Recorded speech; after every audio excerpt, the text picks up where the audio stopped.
ஸ்தோத்திரம் ஸ்தோத்திரம் ஸ்தோத்திரம் தகப்பனே, உமக்கு நன்றி நன்றி நன்றி நன்றி நன்றி நன்றி நன்றி தகப்பனே. அப்பா, இந்த ஓய்வு நாளுக்காக உமக்கு ஸ்தோத்திரம் ஸ்தோத்திரம் ஸ்தோத்திரம் ஸ்தோத்திரம் தகப்பனே. அப்பா, வானத்திற்கு மேலானவரே உமக்கு ஸ்தோத்திரம் ஸ்தோத்திரம் ஸ்தோத்திரம் ஸ்தோத்திரம் தகப்பனே. நம்பத்தக்கவரே உமக்கு நன்றி நன்றி நன்றி நன்றி ராஜா. துதிகளில் பயப்படத்தக்கவரே உமக்கு ஸ்தோத்திரம் ஸ்தோத்திரம் ஸ்தோத்திரம் தகப்பனே.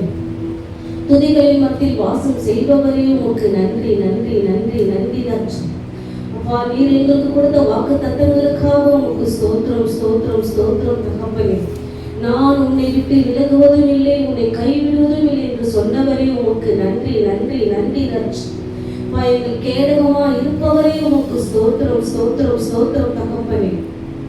எங்கள் கண்மலையானவரே உமக்கு நன்றி நன்றி நன்றி நன்றி நன்றி நன்றி ராஜா. அப்பா, எங்கள் கேடகமும் பலனுமா இருப்பவரே உமக்கு நன்றி நன்றி நன்றி நன்றி நன்றி தகப்பனே. எங்கள் மத்தியில் உலாவுகிறவரே உமக்கு நன்றி நன்றி நன்றி நன்றி ராஜா. தேற்றர வாழனே உமக்கு நன்றி நன்றி நன்றி நன்றி நன்றி நன்றி. பரிசுத்த ஆவியானவரே உமக்கு ஸ்தோத்திரம் ஸ்தோத்திரம் ஸ்தோத்திரம் ஸ்தோத்திரம் தகப்பனே. ஆவியான தேவனே உமக்கு நன்றி நன்றி நன்றி நன்றி ஆண்டவரே. பிதாவாகிய தேவனே உமக்கு ஸ்தோத்திரம் ஸ்தோத்திரம் ஸ்தோத்திரம் அப்பா. என் கேடகமே உமக்கு நன்றி அப்பா. என் இரட்சகரே உமக்கு நன்றி நன்றி நன்றி. என் துருகமே உமக்கு நன்றி அப்பா. சமுத்திரத்தை இரண்டாக பிளந்தவரே உமக்கு நன்றி.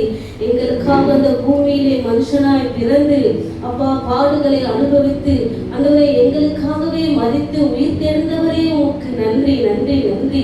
உங்களுடைய அன்பிற்காக உமக்கு நன்றி நன்றி நன்றி நன்றி ராஜா. உண்மை நாங்கள் ஆண்டவரை அதிகமாய் துதிக்கிறோம் தகப்பனே. எங்கள் மேல் பற்றுதலா இருக்கிறவரே உமக்கு நன்றி நன்றி நன்றி நன்றி அப்பா. எங்கள் பக்கத்தில் 1000 பேரும் எங்கள் வலது பக்கத்தில் 16 பேரும் விழுந்தாலும் அதை அணுகாத தகப்பனே உமக்கு ஸ்தோத்திரம் தகப்பனே. அநேக வாக்கு தத்தங்களால் எங்களை ஆண்டவரே அப்பா பலப்படுத்தினவரே உமக்கு நன்றி அப்பா. எப்பொழுதும் உடைய கரம் எங்கள் மேல் இருப்பதற்காக உமக்கு நன்றி நன்றி தகப்பனே. அப்பா, வானத்திற்கும் மேலானவரே உமக்கு நன்றி ராஜா. வர்ணிக்க வார்த்தைகள் இல்லாதவரே உமக்கு நன்றி நன்றி நன்றி நன்றி நன்றி ஆண்டவரே. அப்பா, எங்களுக்காக ஆண்டவரை யுத்தம் செய்பவரே உமக்கு நன்றி நன்றி ஆண்டவரே. இந்த காலை நேரத்தில் ஆவியானவரே உங்களுடைய தேற்றர வாழனைகளை நிரப்பிக் கொண்டிருப்பதற்காக உமக்கு ஸ்தோத்திரம் ஸ்தோத்திரம் தகப்பனே. நீர் இங்க மத்தியில் அசைவாடி கொண்டிருப்பதற்காக உமக்கு நன்றி நன்றி ராஜா. இந்த காலை நேரத்தில் ஆவியானவரே அப்பா ஆண்டவரை பாடல்கள் மூலம் ஆண்டவருடைய வார்த்தை மூலம் எங்களை ஆண்டவரை அதிகமாய் நிரப்பிக் கொண்டிருப்பதற்காக உமக்கு நன்றி நன்றி நன்றி ராஜா. வந்திருக்கிற ஒவ்வொரு பிள்ளைகளையும் நீர் ஆசீர்வதித்துக் கொண்டிருப்பதற்காக நன்றி நன்றி நன்றி தகப்பனே. வார்த்தையின் வேலையில கூட ஆவியானவரே அப்பா நல்ல நிலமாய் எங்களை மாற்றி உங்களுடைய வார்த்தை அதில் நம்ம ஆண்டவரே அப்பா பலகி பெருகி பலன் கொடுக்க நீர் எங்களுக்கு கிருபை செய்தவரே உமக்கு நன்றி நன்றி நன்றி நன்றி நன்றி தகப்பனே. அப்பா, வந்திருக்கிற ஒவ்வொரு பிள்ளைகளையும் தோட்டு நீர் ஆசீர்வதி தகப்பனே.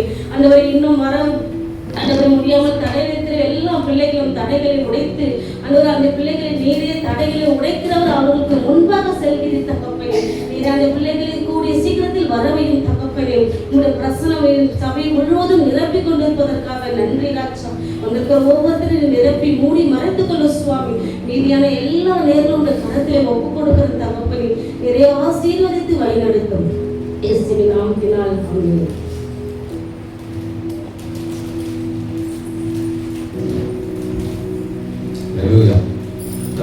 ஆமென்.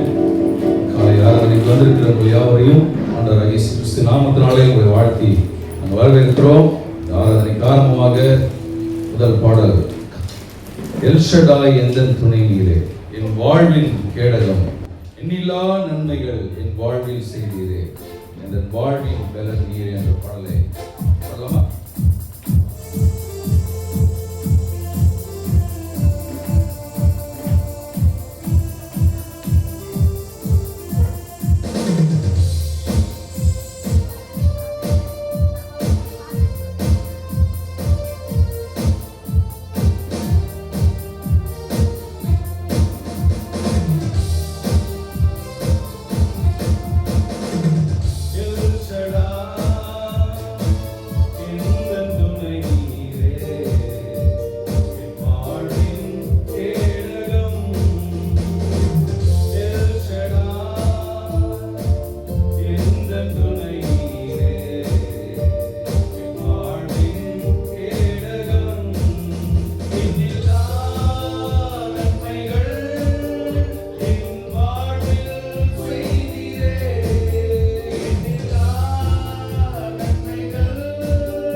ஹாஸ்பிட்டல் கூட மூடிடுவான் இல்லை.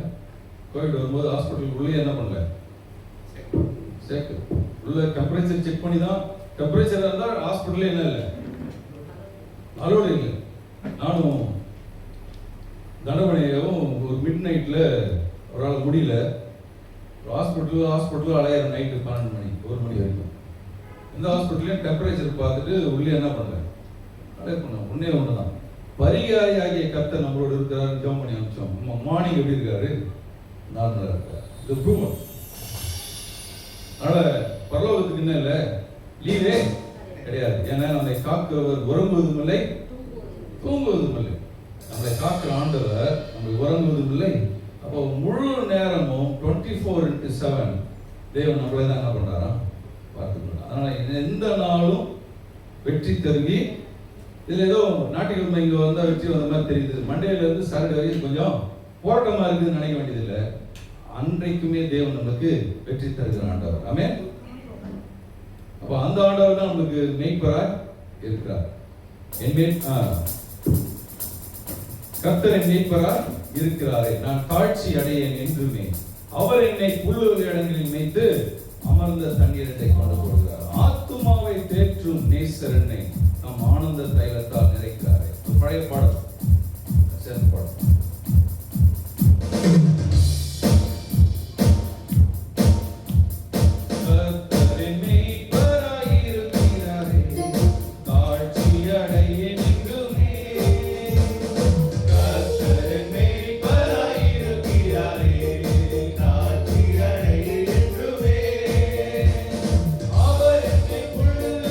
இடங்களில் மேய்த்து அமர்ந்த தண்ணீரண்டை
இல்லை.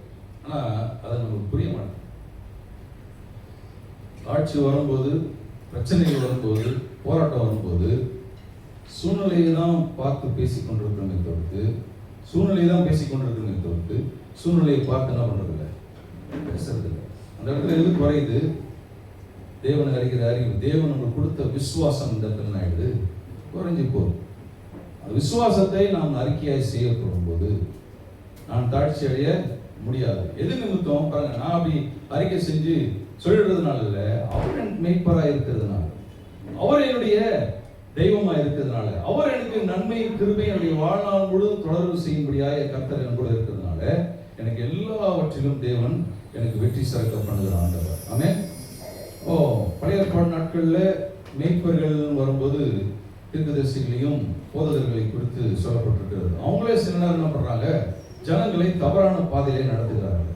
ஆனால் ஆண்டவர் அவ்வப்போது அவங்களுடைய தீர்க்கதரிசியை வச்சு ஆண்டவர் என்ன பண்றாரு, பேசி அவங்களை சீர்பந்தம் பண்ண வைத்து தேவனுடைய வழிக்கு விட்டுட்டு நீங்க ஏதோ ஒரு வழியில் அவங்க என்ன பண்றீங்க, நடத்துகிறீர்கள். அந்த இடத்துல வரும்போது இந்த சங்கீதக்காரன் அழகா பாடுறாரு, வரும்போது கோலும் உமது தடியும் என்னை தேற்றுகிறது. ஸோ அது தேவை. அந்த கோலும் தடியும் அந்த தேற்றுவதற்கு என்னன்னா, அடிச்சு அவனை நொறுக்குவதற்கு இல்லை, அவனை கொஞ்சம் பாருங்க, நம்ம பிள்ளைகளை ரொம்ப குட்டியா இருக்க போகும்போது அவங்க பண்ற சேட்டைகள்லாம் ரசிச்சிருவோம். ஆனா அதே குழந்தை கொஞ்சம் வளர்ந்ததுக்கு அப்புறம் அதே சேட்டைகள் செஞ்சா என்ன வந்துடும், அப்போ உட்காந்து சாத்துன்னு சாத்து. குழந்தைங்களுக்கே புரியாது. அன்னைக்கு இது கொஞ்ச நாளைக்கு முன்னாடி இதை நான் செஞ்சேன், ஆனா அன்னைக்கு எல்லாரும் நம்மளை பார்த்து என்ன பண்ணாங்க, சிரிச்சாங்க. ஆனா வளர்ந்ததுக்கு அப்புறம் இதே தவறு செய்யணும்னு வர போகும்போது எல்லாரும் என்ன பண்றாங்க, அடிக்கிறாங்க. கிடையாது, தவறு செய்யும்போது அடிக்கிறீங்கன்னா வளர்ந்ததுக்கு அப்புறம் அடிக்கிற அந்த பெரிய அடியெல்லாம் இருக்குன்னா பண்ணாது, இருக்காது. தவறுன்னா உடனே அந்த இடத்துல சின்ன அடி என்ன பண்ணுவோம், அடிப்போம். அந்த இடத்துல உடனே அது தவறுன்றதை அந்த குழந்தை என்ன ஆகிடும், சுதாரித்து கொள்வோம். இல்லை, நம்ம பேசக்கூடாது, நம்ம இந்த செயலை என்ன பண்ணக்கூடாது, செய்யக்கூடாது. ஆனால் அந்த நேரத்தில் நம்ம விட்டுட்டு நம்மளுக்கு ஒரு எரிச்சல், ஒரு கோபம் வரும் பாருங்க, அப்போ உட்காந்து என்ன பண்ணுவோம், நல்ல ஒரு 4 சாத்து குழந்தைக்கு அந்த இடத்துல புரியாம போயிடும். அதே போலதான் நாமளும் இருக்கிறோம். ஆண்டவர் சொல்லும் போதே தேவனுடைய வார்த்தைக்கு கீழ்ப்படிந்து அவர் வெளியில நீங்க வந்துட்டீங்கன்னா பிரச்சனையே கிடையாது. ஆனா நம்மளா எங்கன்னா ஒரு அடி வாங்கினதுக்கு அப்புறம், கடவுள் தண்டிக்கிறவர் அல்ல, நம்ம இடத்துல எங்கன்னா ஒரு பெரிய இடத்துல ஒரு பெரிய சேதம் உண்டாகும் போதுதான் ஆண்டவரே ஏன் என்னை கைவிட்டு, சிலுவையில் இயேசு சொன்ன வார்த்தை இவங்க பயன்படுத்திக்கிறது, பிதாவே என்னை தேவன் ஒரு நாளும் நம்ம கைவிடுகிற ஆண்டவர் இல்லை. ஆமென். அப்படின்னா நான் உன்னை விட்டு விலகுவதும் இல்லை, உன்னை கைவிடுகின்ற வார்த்தைக்கு அர்த்தமே இல்லாம போயிடும். தேவன் ஒரு நாள் நம்மளை விட்டு விலகுவதே கிடையாது. அல்லேலூயா. அதுதான் உமது கோலும் உமது தடியும் என்னை தேற்றுகிறது. அவர் நம்மளை அவருடைய நீதியின் பாதையை நடத்துகிற ஆண்டவர். ஆமென். அதுதான் அந்த தேவனை நம்ம எல்லா நாளும் துதிக்க கற்றுக்கொள்ளணும். அடுத்த பாடல் சொல்லுது, காலையும் மாலையும் எவ்வேளையிலும் கருத்துடன் கர்த்தரை பாடி நாம் துதிக்க போகிறோம். கர்த்தரின் வெளிச்சம், ஜீவனின் பெறணும், கிருபையும் ரட்சிக்குமானார், அஞ்சிடாமல் கலங்காமல் பயமின்றி திகிலின்றி அனுதினமும் நான் வாழ்ந்திருப்பேன். ஆமென். ராக்கியாவே இந்த பாடலாம் கர்த்தரை மகிமைப்படுத்தி போடணும்.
பழைய உடன்படிக்கையில இப்படிதான் பாடுறாங்க.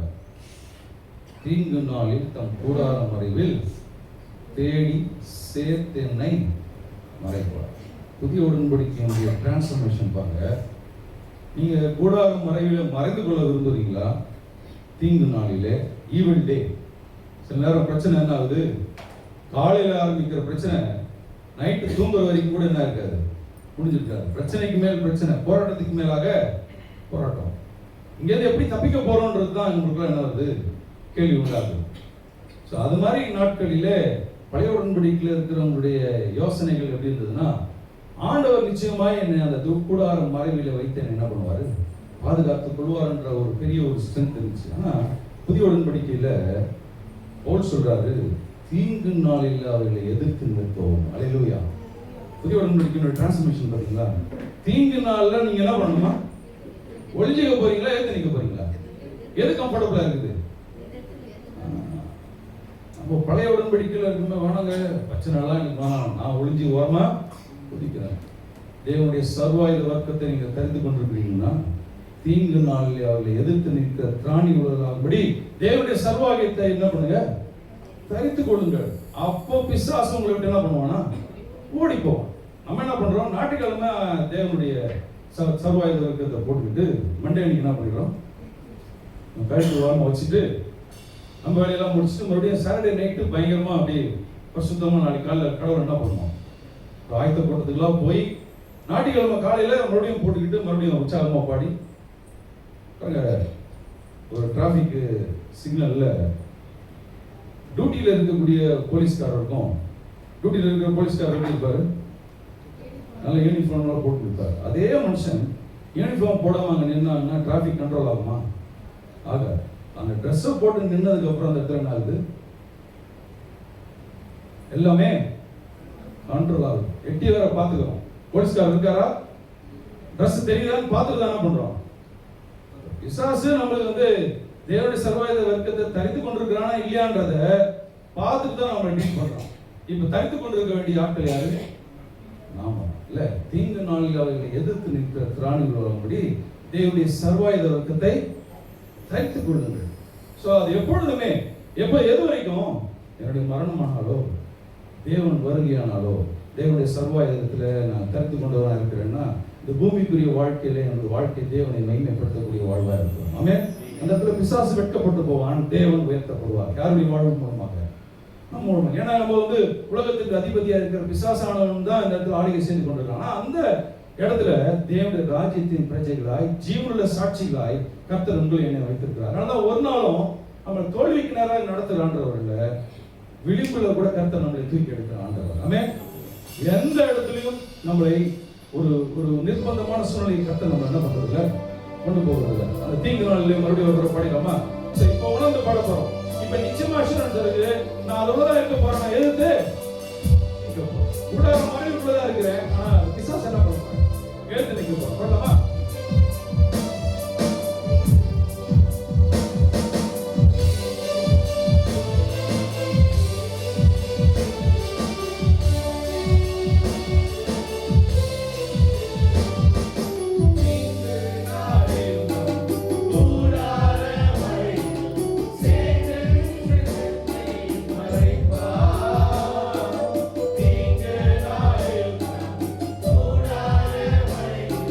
Yeah.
பாடுவது, துதிப்பது, மகிமைப்படுத்துவது, அவருடைய வார்த்தைகளுக்கு செவி சாய்வது, அவருடைய வார்த்தைக்கு சத்தியத்துக்கு நம்ம கீழ்ப்படிவது. இந்த பூமிக்குரிய வாழ்விலே நாங்கள் அவரை மகிமைப்படுத்தக்கூடிய வாழ்விலே நாங்கள் வாழ எங்களை நாங்கள் அர்ப்பணிக்கிறோம். ஆண்டவரே, இந்த நாளிலும் ஆண்டவர் இந்த ஆராதனை மூலமாக கர்த்தரை நாங்கள் உயர்த்திருக்கிறோம், மகிமைப்படுத்திருக்கிறோம். நீர் ஒருவரே மாத்திரமே உயர்த்தப்படப்பட்டவர். மகிமைக்கு கனத்துக்கும் பாத்திரர் நீர் ஒருவர் மாத்திரம். ஒருவரும் சேரக்கூடாத ஒளியில வாசம் பண்ற ஆண்டவர், சர்வ வியாபி, எங்கும் நிறைந்திருக்கிற ஆண்டவர். எங்கள் மத்தியில வாசம் பண்ணி இருக்கிறோம். அதற்காக நன்றி செலுத்துகிறோம். தேவைகளோடு விண்ணப்பத்தோடு வந்திருக்கிற ஒவ்வொருடைய உள்ளங்களை கர்த்தர் அறிந்திருக்கிறோம். என்னுடைய குறைகளை, எங்களுக்கு தேவையான எல்லாவற்றையும், பூமிக்குரிய வாழ்வில் எங்களுக்கு தேவையான எல்லாவற்றையும் கர்த்தர் எங்களுக்கு கொடுத்து எங்களை ஆசீர்வதி உங்களுடைய நீதியின் பாதையை நடத்துகிறார். நாங்கள் ஆராதனை செலுத்தியிருக்கிறோம். நீர் ஒருவர் மாத்திரமே உயர்த்தப்படாத விசேஷமாய் இந்த வாரங்களில் திருமண நாள், பிறந்த நாள் கொண்டாடுகிற குடும்பங்கள் நாங்கள் நினைவு கூறுகிறோம். கர்த்தருடைய பலன், கர்த்தருடைய சமாதானம் நாட்களில் அவருடைய ஆட்களுக்கு குழந்தைகளை வழிநடத்தும் சபையாக இயேசு நாமத்தினாலே அவரை நாம் ஆசீர்வதிக்கிறோம். கர்த்தர் பெரிய காரியங்களை செய்யும். நாம் வேறுபட்ட இயேசு நாமத்தினாலே ஜெபிக்கிறோம். எங்கள் ஜீவனுள்ள எங்கள் பொருளாதாரம். ஆமென். கர்த்தருடைய பரிசுத்த நாமத்துக்கு ஸ்தோத்திரம். மனிதர்களை தேடிய மாமனிதர்கள் என்ற தலைப்பில் இந்த வாரம் நாம் பார்க்க போகும் மிஷனரி ஊழியரின் பெயர் ஜேம்ஸ் கால்வர்ட். நாம் வாழும் உலகில் எண்ணற்ற மொழிகள் பேசும் மக்கள் இருக்கிறார்கள். ஆனால் எல்லா மொழிகளிலும் வேதாகமம் வெளியிடப்படவில்லை. ஏனென்றால் சில மொழிகள் கற்றுக்கொள்வதற்கும் பேசுவதற்கும் மிக கடினமாக காணப்படுகிறது. அம்மக்களை தேடி சென்று அவர்களோடு தங்கி அவர்கள் மொழியை கற்றுக்கொண்டு வேதாகமத்தை மொழிபெயர்ப்பது என்பது மிக மிக சிரமம்தான். ஆயினும் கிறிஸ்துவின் அன்பால் ஏவப்பட்டவர்கள் அம்மக்களை தேடி சென்று அவர்கள் தாய் மொழியிலேயே வேதாகமத்தை மொழிபெயர்த்திருக்கிறார்கள். பிஜி தீவு மக்கள் காட்டு மிராண்டிகளாகவும் நரமாமிச பச்சினிகளாகவும் வாழ்ந்தவர்கள். இம்மக்களை தேடி தன் மனைவி மேரி ஃபவுலருடனும் தன் நண்பர் ஜான் ஹண்டருடனும் 1838 பிஜி தீவுக்கு பயணமானார் ஜேம்ஸ் கால்வர்ட். கடினமாக மொழியான இருந்தாலும் மிகுந்த ஆவலோடு அம்மக்களுக்கு வேதாகமத்தை கொடுக்க வேண்டும் என்ற தனியாத வாஞ்சையினாலும் வேகமாக அம்மொழியை கற்றுக்கொண்டார் ஜேம்ஸ் கால்வர்ட்.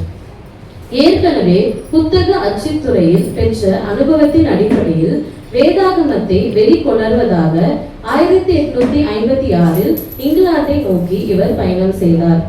1857 பிஜி மொழி வேதாகமத்துடன் பிஜி தீவுக்கு இவர் திரும்பி வந்தார்.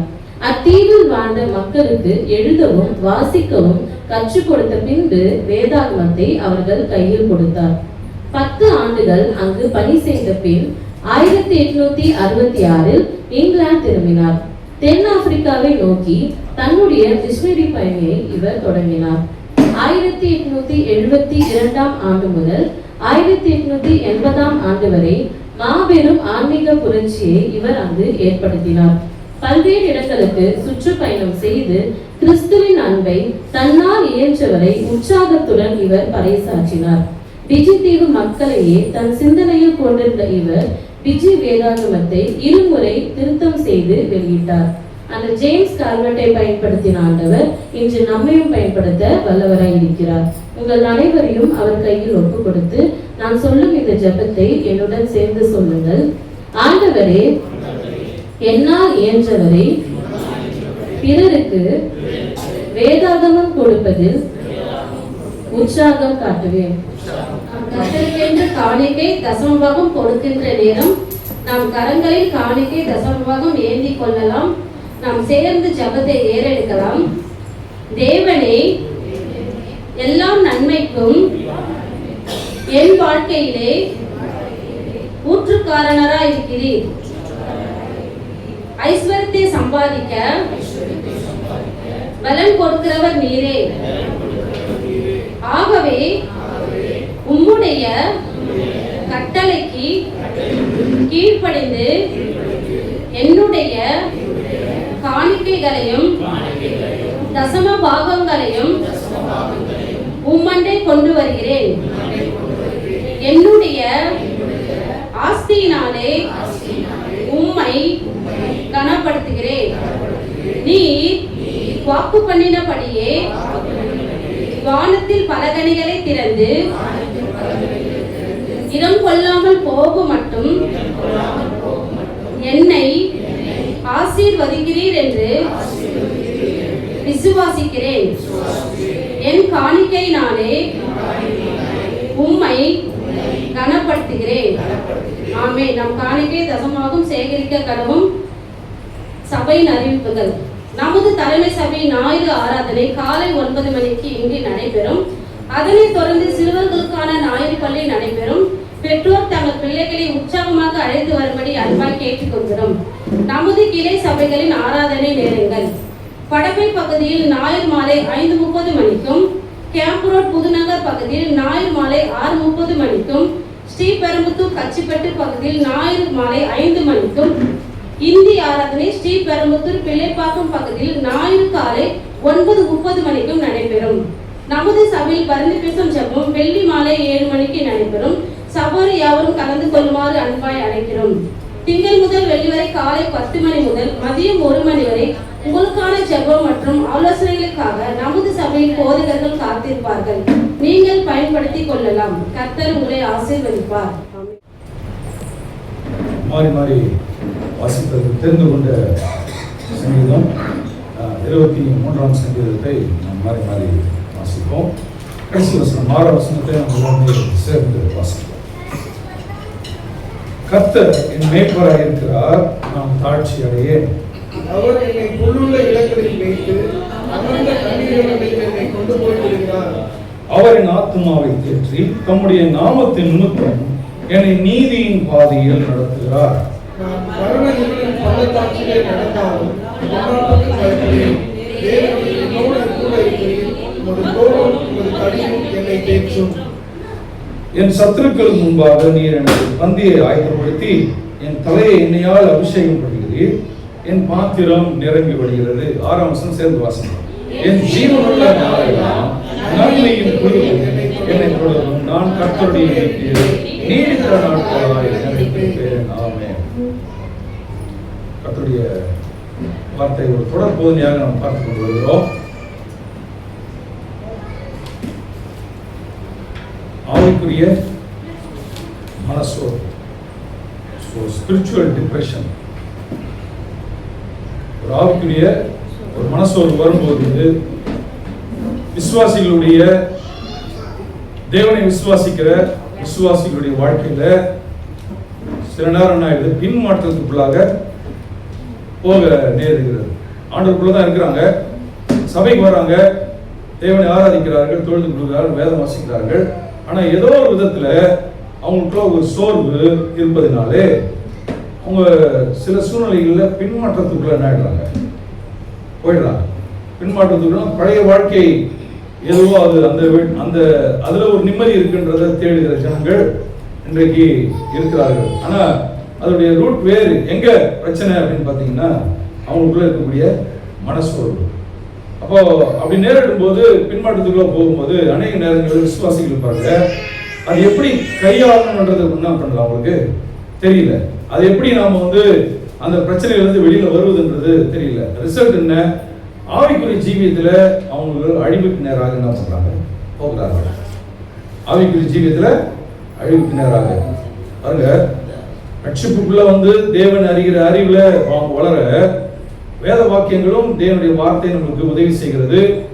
தேவன் நம்மளை நடத்துகிறார் என்பது ரொம்ப தெளிவாய் நம்ம கற்றுக்கொண்டு வருகிறோம். ஆனா இந்த ஆவிக்குரிய சோர்வை நாம கண்டுபிடிக்க தெரியணும் பாருங்க. அதுல நம்ம கொஞ்சம் மிஸ் பண்ணிட்டோம்னாமே நம்ம அப்படி ஒரு நிலைப்பாட்டில் இருக்கிறோம்ன்றதே தெரியாம போயிடும். அதுக்கெல்லாம் சில உதாரணங்கள்லாம் நம்ம பார்த்தோம். பிசிக்கல்லா நம்மளுக்கு சில நேரம் பசியே இருக்காது. 2 நாள் 3 நாள் கூட எனக்கு பசியே இல்லைன்னு சொல்லுவோம். ஆனா பசியே இல்லைன்னு நம்ம சும்மா இருக்க முடியாது. எங்க போனோம்? கண்டிப்பா டாக்டர் போய் பார்த்து அவங்க ட்ரீட்மெண்ட் கொடுத்து அதை செய்யறதுன்றது ரொம்ப முக்கியம். ஆவிக்குரிய ரீதியில நமக்கு சில நேரம் ஆயிடும், ஒரு சோர்வு நிமித்தம் வேதத்தை வாசிக்க மாட்டோம், ஜெபிக்க மாட்டோம், கடவுளுடைய ஊழியங்களோ மற்ற காரியங்களை செய்ய மாட்டோம். கொஞ்ச நாளைக்கு கொஞ்சம் எப்படி இருக்க போறோம், அமைதியா இருக்க போறோம்னு நினைக்கிறோம். அதுவே ரொம்ப டேஞ்சரானது பாருங்க. எங்கேயுமே அமைதியா இருக்கிறதுக்கு நம்ம என்ன பண்ணல, கிறிஸ்தவ வாழ்க்கையை தேர்ந்தெடுக்கல, வரல.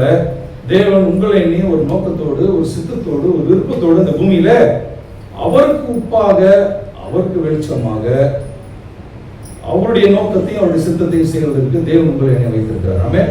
அதனால்தான் அவர் நம்மளை அப்படி வைப்பதனால தான் நாம் இந்த உலகத்துக்கு நாம் வாழும் பொழுது இந்த உலகத்துக்கு நாம் எப்படி இருக்கிறோம்? உப்பாக வெளிச்சமாக நாம் இருக்கிறோம் என்றது வேதவசனுடைய போதனை. அப்போ ஆவிக்குரிய சோர்வு வர அநேக காரணங்கள் நம்ம பார்த்தோம். அப்போ அதுல முக்கியமாக கடந்த 2 வாரங்களாக ஒரு லீகலிசம் என்ற ஒரு உதாரணத்தை, ஒரு காரணத்தை பார்த்து கொண்டு வருகிறோம். லீகலிசம் என்பது ஒரு சட்டவாதம்.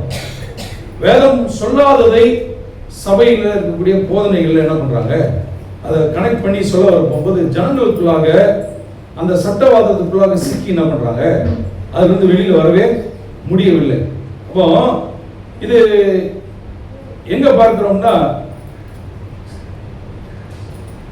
தேவனுடைய கிருபையும் தேவனுடைய அன்பையும் தெளிவாய் அறிந்து கொள்ளாத, புரிந்து கொள்ளாத போதனையில இது ரொம்ப அதிகமாக நீங்க என்ன பண்ண முடியும், பார்க்க முடியும். இது ரொம்ப சீரியஸா யோசிக்க வேண்டிய விஷயம் பாருங்க. அதனாலதான் ஒரு அவனுடைய வார்த்தையை நம்ம பிரசங்கங்களை கேட்கிறோம்னா, அந்த வார்த்தை உங்களை தேவனுடைய அன்புக்கு நேராக, அவருடைய கிருபைக்கு நேராக, சீர்பொருந்துவதற்கு நேராக வழி நடத்துகிறதான்றதுல நம்ம கொஞ்சம் எப்படி இருக்கணும், ஜாக்கிரதை உள்ளவர்கள நம்ம இருப்பது ரொம்ப முக்கியம். அதுக்கு ஆதாரமா நம்ம 2 பேதுரு ஒரு வசனம் எழுதணும். 2 பேதுரு திருப்புங்க. 2 பேதுரு 1ஆம் அதிகாரத்துல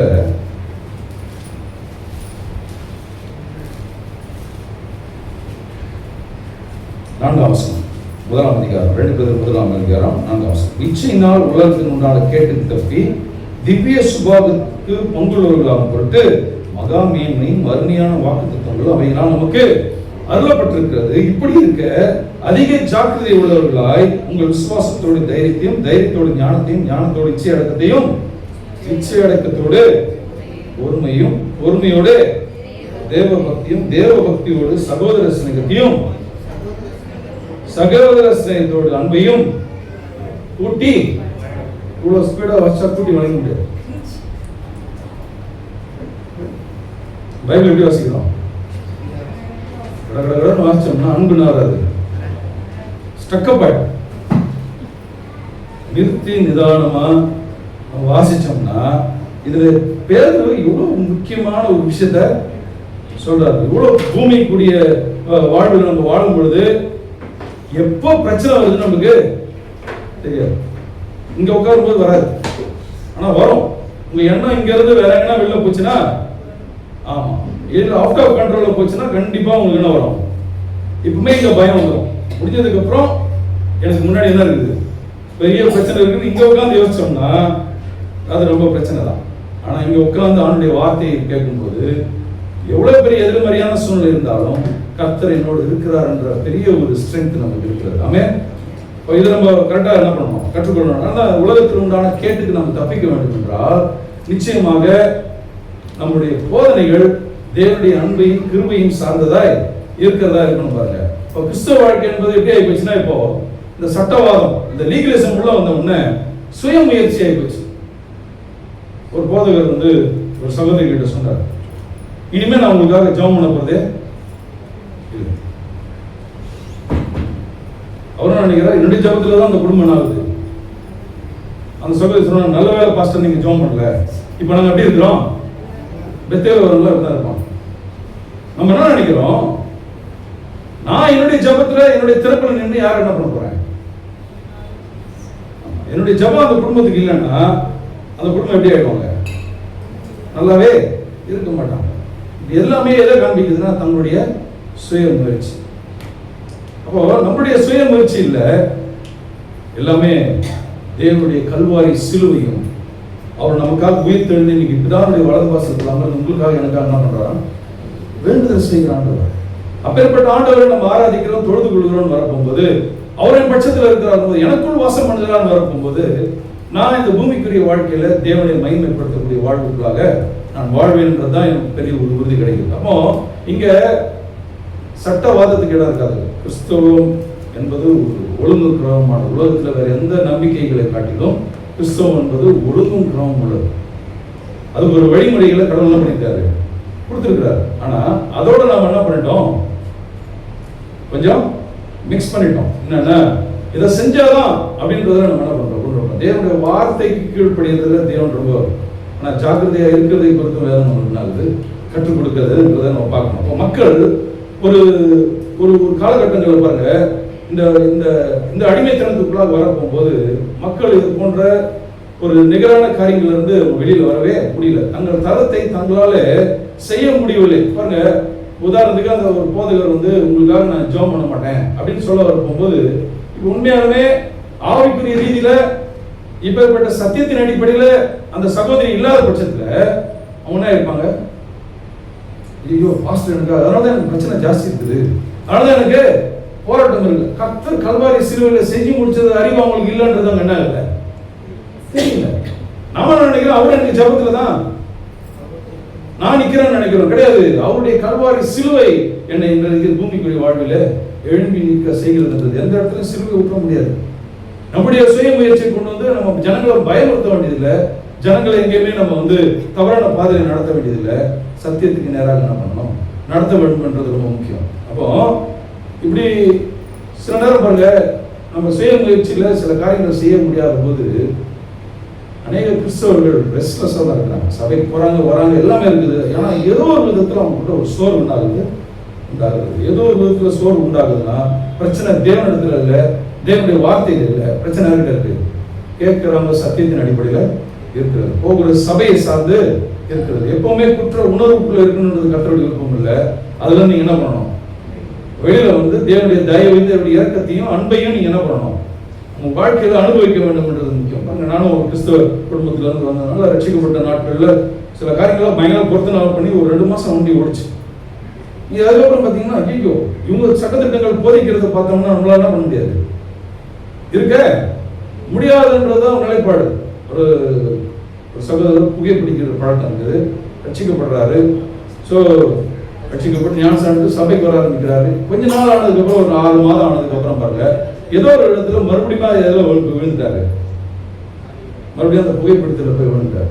ஸோ விழுந்த உடனே அவருடைய யோசனைகள் எப்படி ஆயிடுது? ஒன்று தானே, ஒன்று குடிச்சாலும் தப்பு தான், 10 குடிச்சாலும் தப்பு தான்.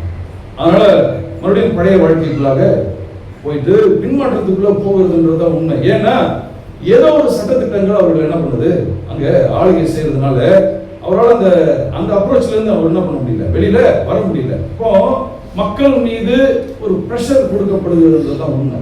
மக்கள் மேல ஒரு பெரிய ஒரு பிரஷர் கொடுக்குறாங்க. மக்கள் தேவனுடைய அன்பிலையும் அவருடைய கிருபையிலும் சார்ந்து இருக்கிறதுக்கு பதிலாக தங்களுடைய கிரியைகள் என்ன பண்றாங்க, சார்ந்து இருக்கிறாங்கன்றதான் உண்மை. லீகலிசம் உங்களுடைய கிரியைகளுக்கு நேராக கொண்டுங்க. அந்த இடத்துல நீங்க கரெக்டா நீங்க நிதானிச்சீங்கன்னா என்னுடைய கிரியை இல்ல, தேவனுடைய கிரியை. ஆமென். ரட்சிக்கப்படுறதுக்கு முன்பதாக இந்த டிரான்ஸ்ஃபர்மேஷன் நடக்குது. அதுக்கு பின்பதாக ஒரு ஆவிக்குரிய ஜீவிதத்தில் வளரும் போது மறுபடியும் எங்க உட்கார்ந்துடுறோம், நம்முடைய கிரியின் அடிப்படையில் நம்ம வச்சிருமே தவிர்த்து அங்க நம்முடைய மேன்மையை பாராட்டுதல் இல்லை.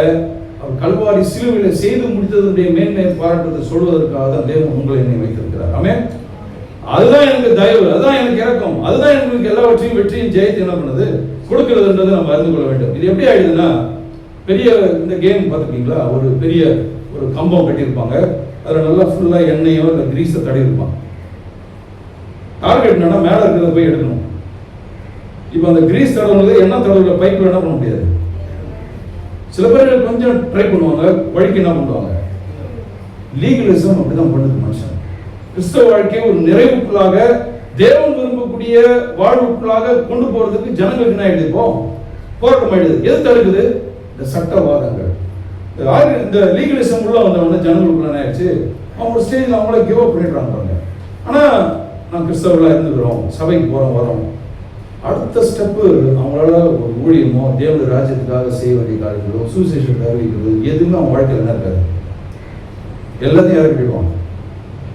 வேலைக்கு போவாங்க, வீட்டுக்கு வருவாங்க, சாப்பிடுவாங்க, தூங்குவாங்க. இதுதான் லைஃப்.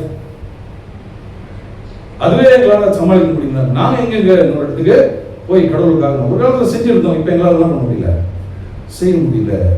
எங்க போய் சிக்கிறோம் பார்த்தீங்களா? கம்பை நாய்க்கு இப்போ வழுக்கி கீழே கொண்டு வந்து நிறுத்துது. அப்போ தேவனுடைய அன்பை அவருடைய கிருபையை நம்ம புரிந்து கொள்ளும் போது மக்கள் மீது பாருங்க நிர்பந்தத்தை நம்ம கொண்டு வர வேண்டிய அவசியம் இல்லை. ஆனா அந்த விஷயத்துல அவங்க உணர்ந்து கொண்டாங்கன்னா யாராலையும் அந்த ஊழியம் செய்யறது பண்ண முடியாது, ஸ்டாப் பண்ணவே முடியாது. தேவனுடைய அன்பையும் கிருபை என்ற வார்த்தை வந்து பவுல் கடந்த வாரம் நான் சொன்னேன். கிருபை என்ற வார்த்தை பவுல் புதிய ஏற்பாட்டில் அவருடைய நிருபங்களில் எழுதுவதற்கு முன்பதாகவே ரோம அரசாங்கமும் ரோம சமுதாயமும் கிரேக்க சமுதாயம் இந்த வார்த்தை கரிஸ் என்ற வார்த்தை என்ன பண்றாங்க, பயன்படுத்துறாங்க. என்னன்னா எந்த பலனை எதிர்பார்க்காமல் அவங்க செய்கிற ஒரு காரியம். இந்த ராஜா ரோம ராஜாவுக்கு வந்து இந்த சிங்காசனத்துல உட்கார்ந்த அந்த நாளை வந்து ஒவ்வொரு வருடமும் கொண்டாடுறாங்க. இது கொண்டாடும் போது அங்க இருக்கிற போர் சேவர்கள் எல்லாமே அவருடைய சொந்த பாக்கெட் மணில இருந்து என்ன பண்ணுவாங்க, அந்த போர் சேவர்கள் அக்கௌண்ட் அரசாங்கத்துல இருந்து அக்கௌண்ட் கிடையாது, அவருக்கு இருக்கக்கூடிய ஓன் மணில இருந்து அன்கண்டிஷனலா இவன் வந்து இந்த வருஷத்துல இத்தனை நாள் லீவ் போட்டானா அப்ப இவனுக்கு கொஞ்சம் குறைச்சு இதை பண்ணு இதை கொடுக்காது அப்படின்றதெல்லாம் இல்லை. ராஜா என்ன விரும்புறாரோ அள்ளி கொடுக்கக்கூடிய நாள் தான் அன்னைக்கு. எதுக்கு? சிங்காசனத்துல உட்கார்ந்து செலிப்ரேட் பண்ற நாள். ஸோ இதெல்லாம் அன்றைக்கு பழைய நாட்கள்ல பின்னாட்கள்ல இதை காட்டிலும் பாருங்க, அவங்க வந்து கொடுக்குறாங்கன்னா எல்லா நாளும் கொடுக்க முடியாது, ஏதோ ஒரு நாள் தான் பண்ண முடியும், கொடுக்க முடியும். ஆனால் நம்முடைய தேவன் அப்படி இல்லை, எல்லா நாளும் நமக்கு அவர் கிருபையும் அவருடைய சமாதானத்தை கொடுக்கிறாங்க. அளவில்லாமல் எதுவுமே கம்பேர் பண்ண முடியாது. ஆனா அப்படி இருந்தார்கள். ஆனா தேவனோடு என்ன பண்ண முடியாது, கம்பேர் பண்ண முடியாது. அப்ப அந்த கிருபையை அறிந்து கொண்டிருக்கிற நாம, அந்த அகாபே அன்பை அறிந்து கொண்ட நாம தேவனுக்காக எப்படி ஊழியம் செய்யாமல் இருக்கோம் யோசிச்சு பாருங்க. உண்மையா கல்வாரி சிலுவையில் அவர் தூங்கினது எனக்காக உங்களால் ஊழியம் செய்யாமே முடியாது. ரொம்ப சீரியஸா யோசிக்க வேண்டிய விஷயம் பாருங்க. நான் என் குடும்பம் என்னுடைய காரியங்கள் பின்னாடி ஓட ஆரம்பிச்சு யாரோ என்ன சொல்லிட்டாங்கன்னு கோச்சிக்கிட்டு உட்காராது தேவனை மகிமைப்படுத்த முடியாது. எந்த பாவமும் செய்யாத காரி முகத்தில் என்ன பண்றாங்க, நன்மை செய்கிறவராக மாற்றம் தான் அவர் என்ன பண்ணாரு. நம்மளுக்கு யாராவது எதாவது ஒண்ணு சொல்லிட்டோம்னு நம்மள என்ன பண்ணல, ரோஷம்.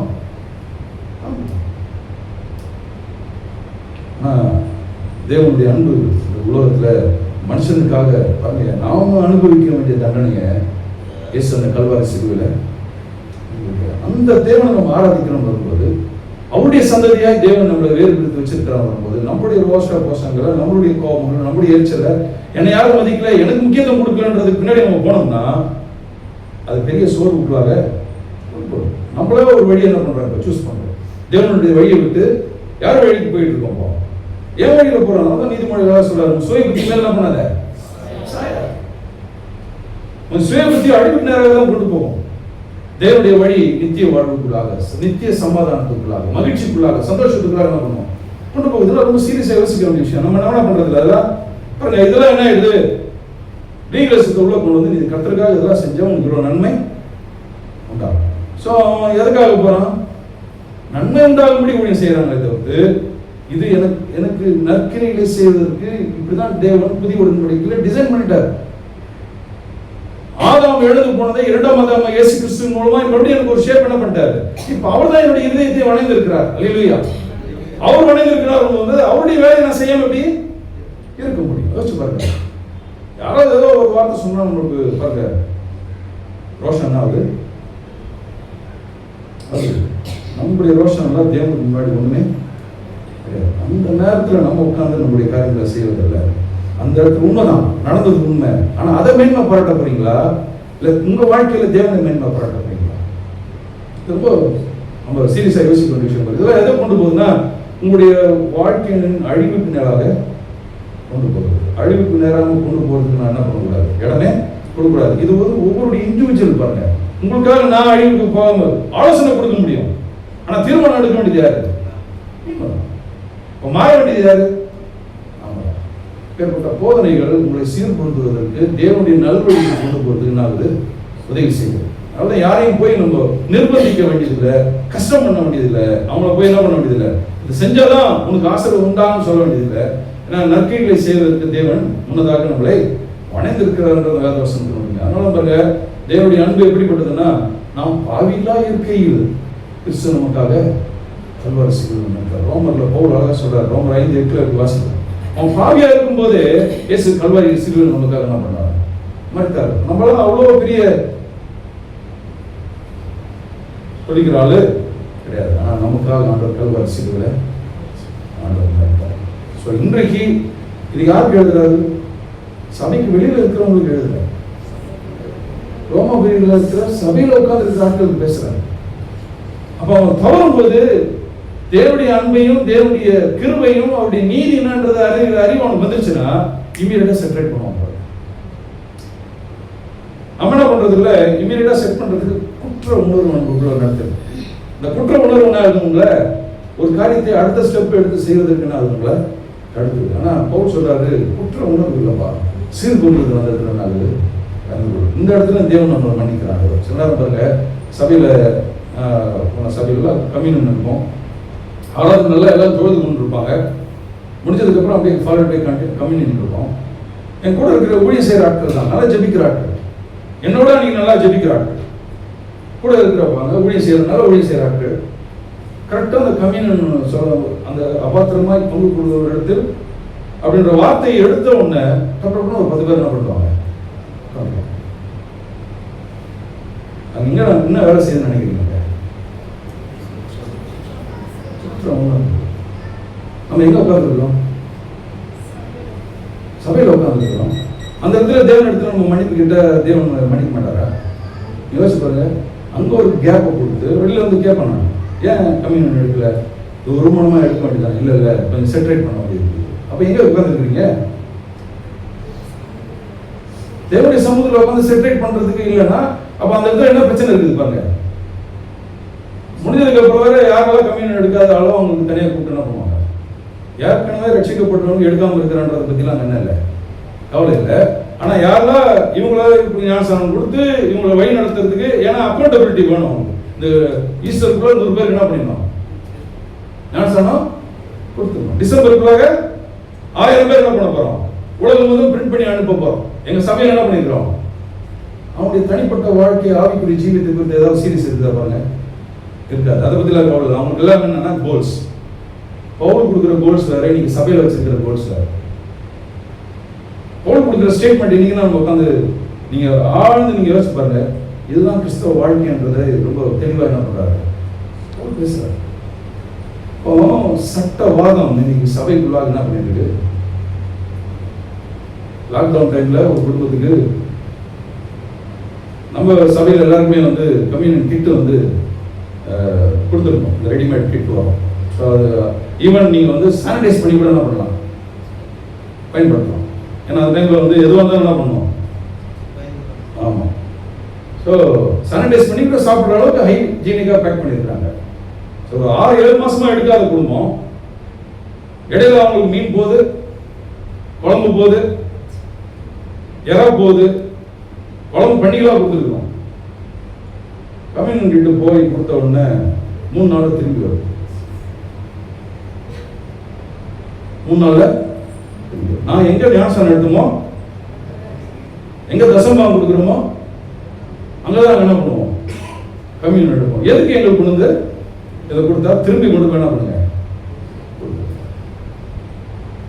50,000 சபை, 50,000 இன்னைக்கு இருக்கிற சபையில் இருக்கக்கூடிய ஹையஸ்ட் சபையில் இருக்கக்கூடிய ஒரு விசுவாசி ஊழியம் செய்யறவங்க 3 நாள் கழிச்சு என்ன பண்றாங்க, மீன் குழம்பு வாங்கிட்டீங்க, எறா குழம்பு வாங்கினீங்க,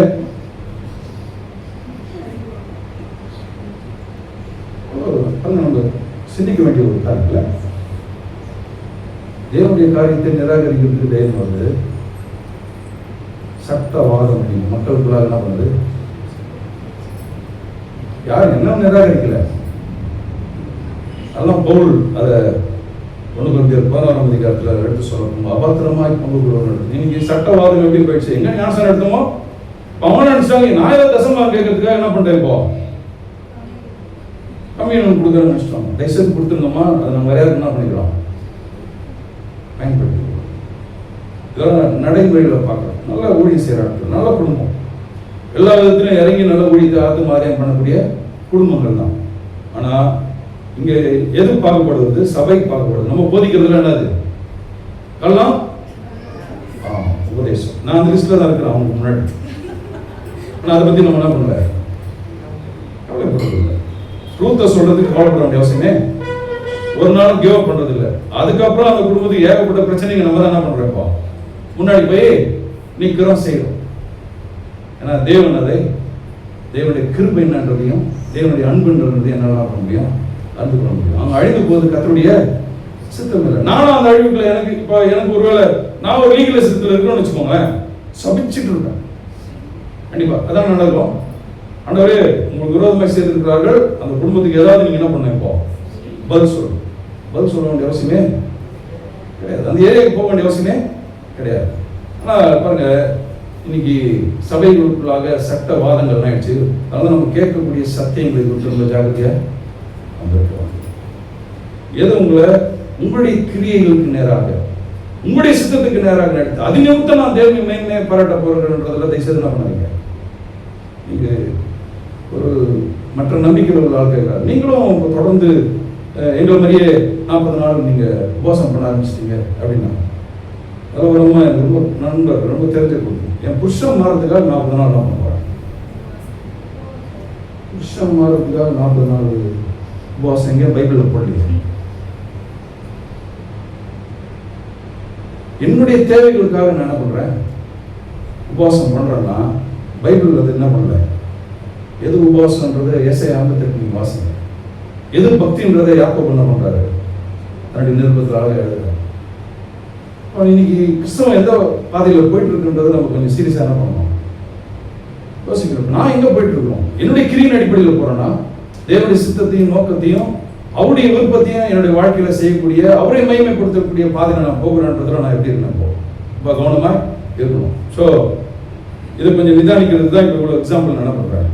யாரையும் குற்றப்படுத்துறது இல்லை, யாருமே எல்லாமே நல்ல ஆட்கள், எல்லா நித்திய வாழ்க்கைக்குள்ள போறோம்.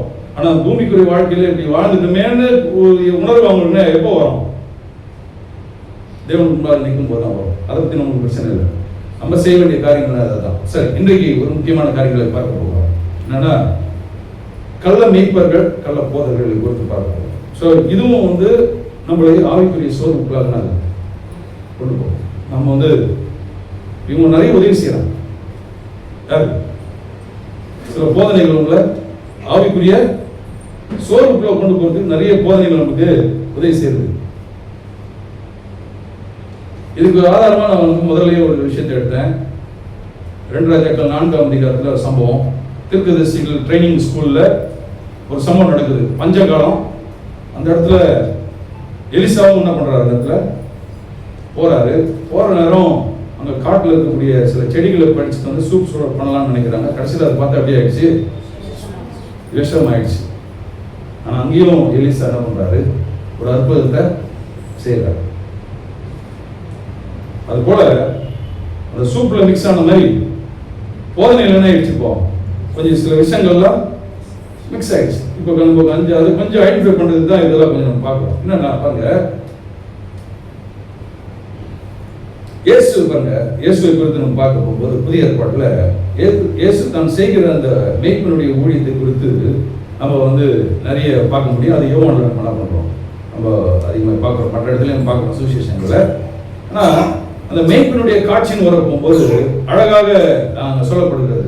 ஸோ அதுதான் இப்போ இன்றைக்கும் அடுத்த வாரம் கொஞ்சம் சில காரியங்கள் நம்ம பார்ப்போம். மேய்ப்பனை குறித்ததான சில காரியங்களை பார்க்க போகிறோம். இயேசு மேய்ப்பன் என்கின்ற அந்த வார்த்தையை அவர் தோங்கும் போது நீங்க பார்த்தீங்கன்னா புதுசாக அங்கே என்ன பண்ணல, ஸ்டார்ட் பண்ணல. ஏற்கனவே எங்கேருந்து ஆரம்பிச்சிருந்து, பழைய ஏற்பாட்டில் இருந்தே அது ஆரம்பிச்சிருக்கு. அதனால வேத வல்லுநர்கள் சொல்லுகிற ஒரு காரியம், முதல் ஆரிஜின் எங்கன்றது போயிடுறது நல்லது. அங்கிருந்து ஆரம்பிக்கணும்னாலுமே வேதத்தை நம்ம என்ன பண்ணலாம், அறிந்து கொள்ளலாம். மலை பிரசங்கத்தை பண்ண போகும்போது எது உபவாசம், இன்றைக்கு இருக்கிற உபவாசமா இல்லை அன்றைக்கு தேவன் சொன்ன உபவாசம்ன்றத முழு வேதாகமத்தில் சொல்லப்பட்ட எல்லா 6 நாள் உபவாசத்திலிருந்து 1 நாள், 3 நாள், 7 நாள், 21 நாள், 40 நாள். இப்போ இயேசுவோட ஒரு ஸ்டெப்பு கொஞ்சம் மேலே போயிட்டு 50 நாள் என்ன பண்ண ஆரம்பிச்சிட்டாங்க, நடத்த ஆரம்பிச்சிட்டாங்க. ஸோ இது எல்லாமே ஒரு என்ன பண்ணிட்டோம், மலை பிரசங்கத்திலே நம்ம போதிச்சிட்டோம். ஸோ எதுவுமே போதிக்காமல புதுசாக ஒரு விஷயத்தை நம்ம என்ன பண்ணல பார்க்கறதுல, மலை பிரசங்கத்தில் சில காரியங்களை கற்றுக்கொண்டோம். ஏன்னா எதுவுமே கொஞ்சம் ஒரிஜினல் இருந்து ஏதாவது ரூட்ல இருந்து போயிடுறது நல்லது. பாருங்க, இங்க ஒரு காரியத்தை பார்க்க போகிறோம். என்னன்னா ஆதியாகமம் 49:24 வசனத்தை நம்ம ஆதியாகமம் 49:24 வசனம்.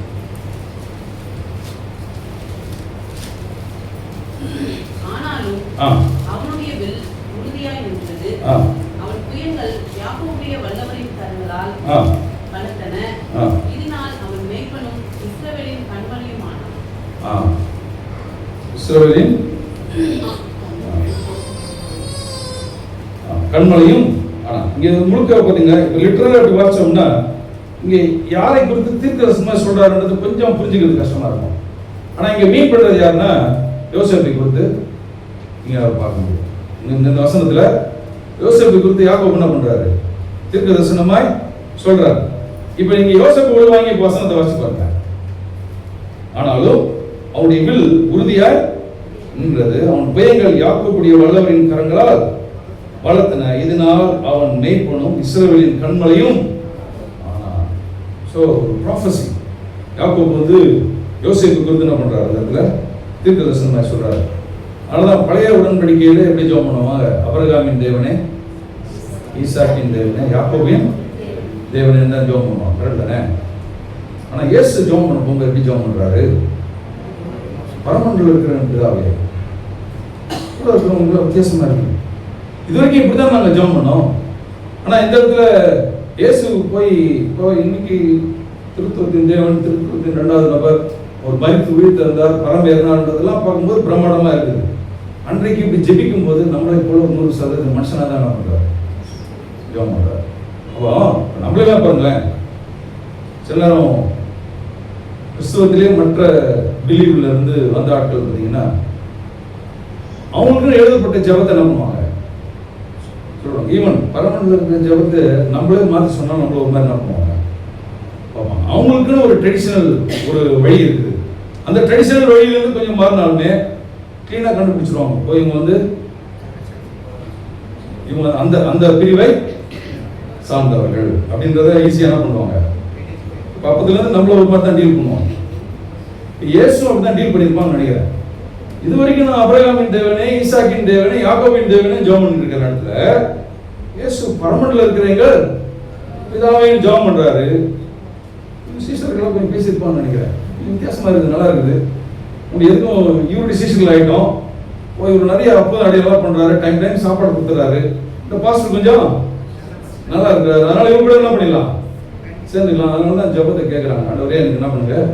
ஏன்னா அது வரைக்கும் யோவான் ஸ்நானகன் அவருடைய சீஷர்களுக்கு ஜெபத்தை கற்றுக் கொடுத்து அவர் ஒரு டிஃப்ரெண்ட் பேர் என்ன பண்றாரு, கொண்டு போறாரு.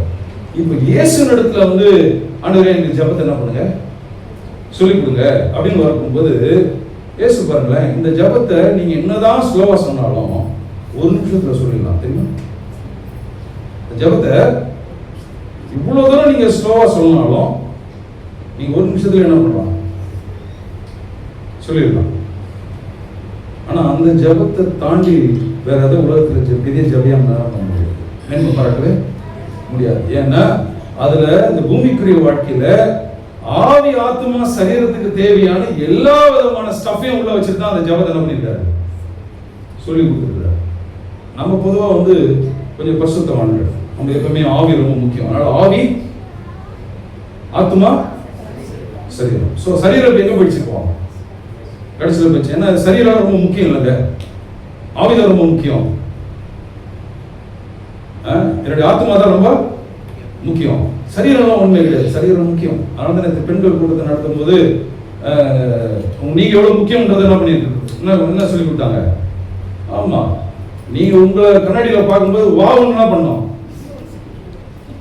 என்னத்த முகம் கொடுத்து என்ன பண்ணி என்ன செஞ்சு அப்படின்னு சொல்ல வேண்டிய அவசியம் கிடையாது. அந்த முகத்தை பார்க்கும்போது ஆண்டவர் இவ்வளவு அருமையாக முகத்தை என்ன பண்ணியிருக்காரு, கொடுத்துருக்காரு. நீங்க யோசிச்சு பாருங்களேன், அந்த முடி எதுக்குமே யூஸ் ஆகாது. பாத்தீங்களா, முடி எதுக்குமே யூஸ் கிடையாது தெரியுமா? அதை அடிக்கடி அது பயங்கரமா பயன்படுத்துவோம். அந்த வார்த்தையை பயன்படுத்துவோம், கரெக்ட் தானே? ஏன்னா அது என்னது, ஆனா அதுக்கு கொடுக்கக்கூடிய டெக்கரேஷன் எல்லாம் பாத்தீங்கன்னா எப்படிலாம் டெக்கரேஷன் பண்ண முடியுமோ. ஆனா ஆண்டவர் பாருங்களேன், அந்த முடி எல்லாத்தையும் நான் என்ன பண்ணிட்டேன், ஆண்டவர் வேலையை ரெடியாக வச்சு பாருங்க. என்னைக்காவது நம்ம முடிய உட்காந்து எண்ணி இருக்கிறோமா? நீங்க வச்சு பாருங்க. இதே ஒரு 100 வருஷத்துக்கு முன்னாடி கூட நிறைய டைம் இருந்தது, எண்ணி இருந்திருக்கலாம். இப்போ நமக்கு என்ன இல்லை, டைமே இல்லை. ஆனா ஆண்டவர் பாருங்களேன், தலையின் மயிர் இல்லாம என்ன பண்ணிருக்கு, எந்த அளவுக்கு நீங்க கன்சர்ன் பாருங்க ஆண்டவருக்கு. இல்ல யாரும் உங்களுக்கு என்ன பண்ண மாட்டாங்க, அப்படி ஒரு முக்கியத்துவம் கொடுக்க மாட்டாங்க பாருங்க. ஆண்டவர் சொல்றாரு, நீ என்னாலும் மறக்கப்படுவதே, ஒரு நாளும் அவருடைய ஃப்ரேம்ல இருந்து நீங்க ஒரு நாள் விலகுறதே கிடையாது. அதனாலதான் நான் உன்னை விட்டு விலகுவதும் இல்லை. அப்பேற்பட்ட ஜீவனோட தேவனை ஆராதிக்கணும் வரும்போது சரீரம் முக்கியம் பண்றதுல, அதாவது அந்த ஜபத்துல பார்த்தீங்கன்னா அப்படியே ரிவர்ஸ்ல இருக்கும். முதல் லிஸ்டே எது வருது, எங்களுக்கு வேண்டிய ஆகாரத்தை.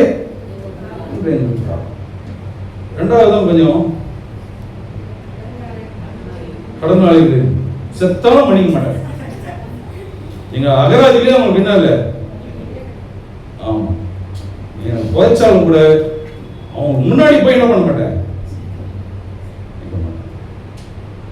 மூணாவது ஆகும் பாருங்க, ஒரு நிமிஷம் ஜபத்திலேயே பால் எங்கிச்சோம் சமீபத்தில் கற்றுக்கொண்டு அவங்களுடைய சபைகளில் நிறைய பெரிய மாற்றங்கள்.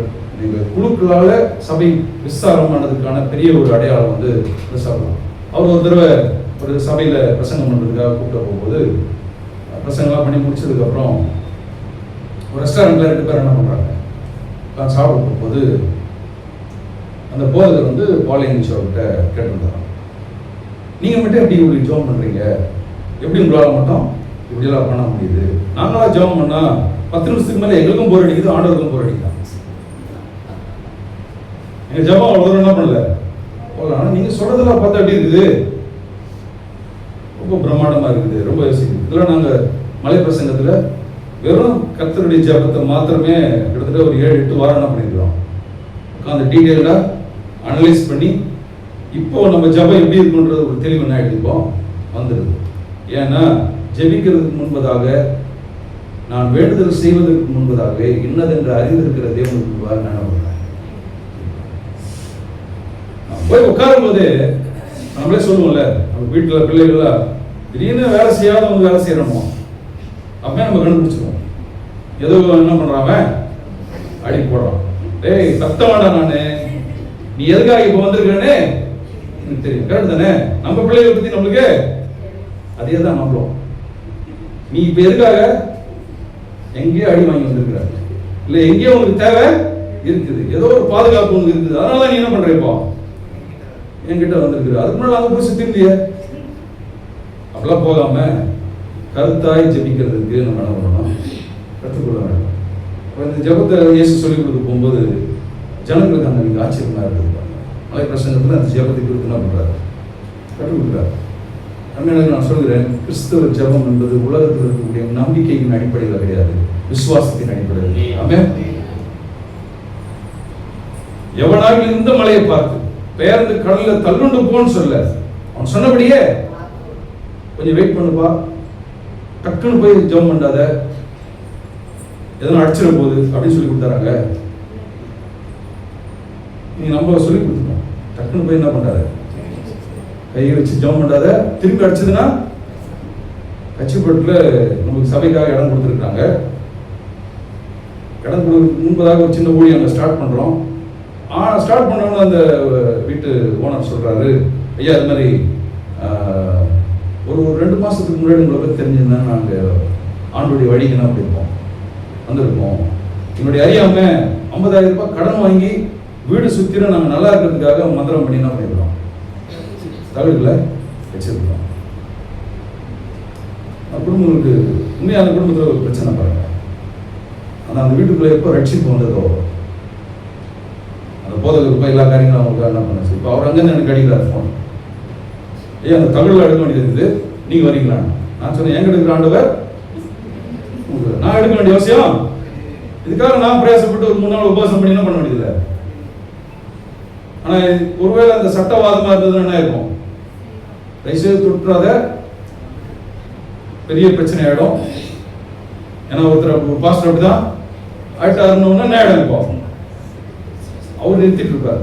ஆனா உண்மையா அவர் அப்பதான் அவர் சொல்றாரு, இப்போ உங்களை பத்தி தெரியுதியா, உங்க போதனைன்றது தெரியுது, நீங்க என்ன கற்றுக் கொடுக்குறீங்கன்றது இல்லைன்னா எங்க லோக்கல் இருக்கிற பாஸ்டர் பண்ற அட்டகாசம் எங்களால பண்ண முடியல, தாங்க முடியல. இது நடந்த சம்பவம் பாருங்க. இன்னைக்கு அதே இடத்துல சபை இந்த மாதத்துல என்ன பண்ண போறோம், திறக்க போகிறோம். அதுக்கான வேலைகள் போய் கொண்டிருக்கிறது. கர்த்தருடைய மகிமைக்காக நான் சொல்றேன்.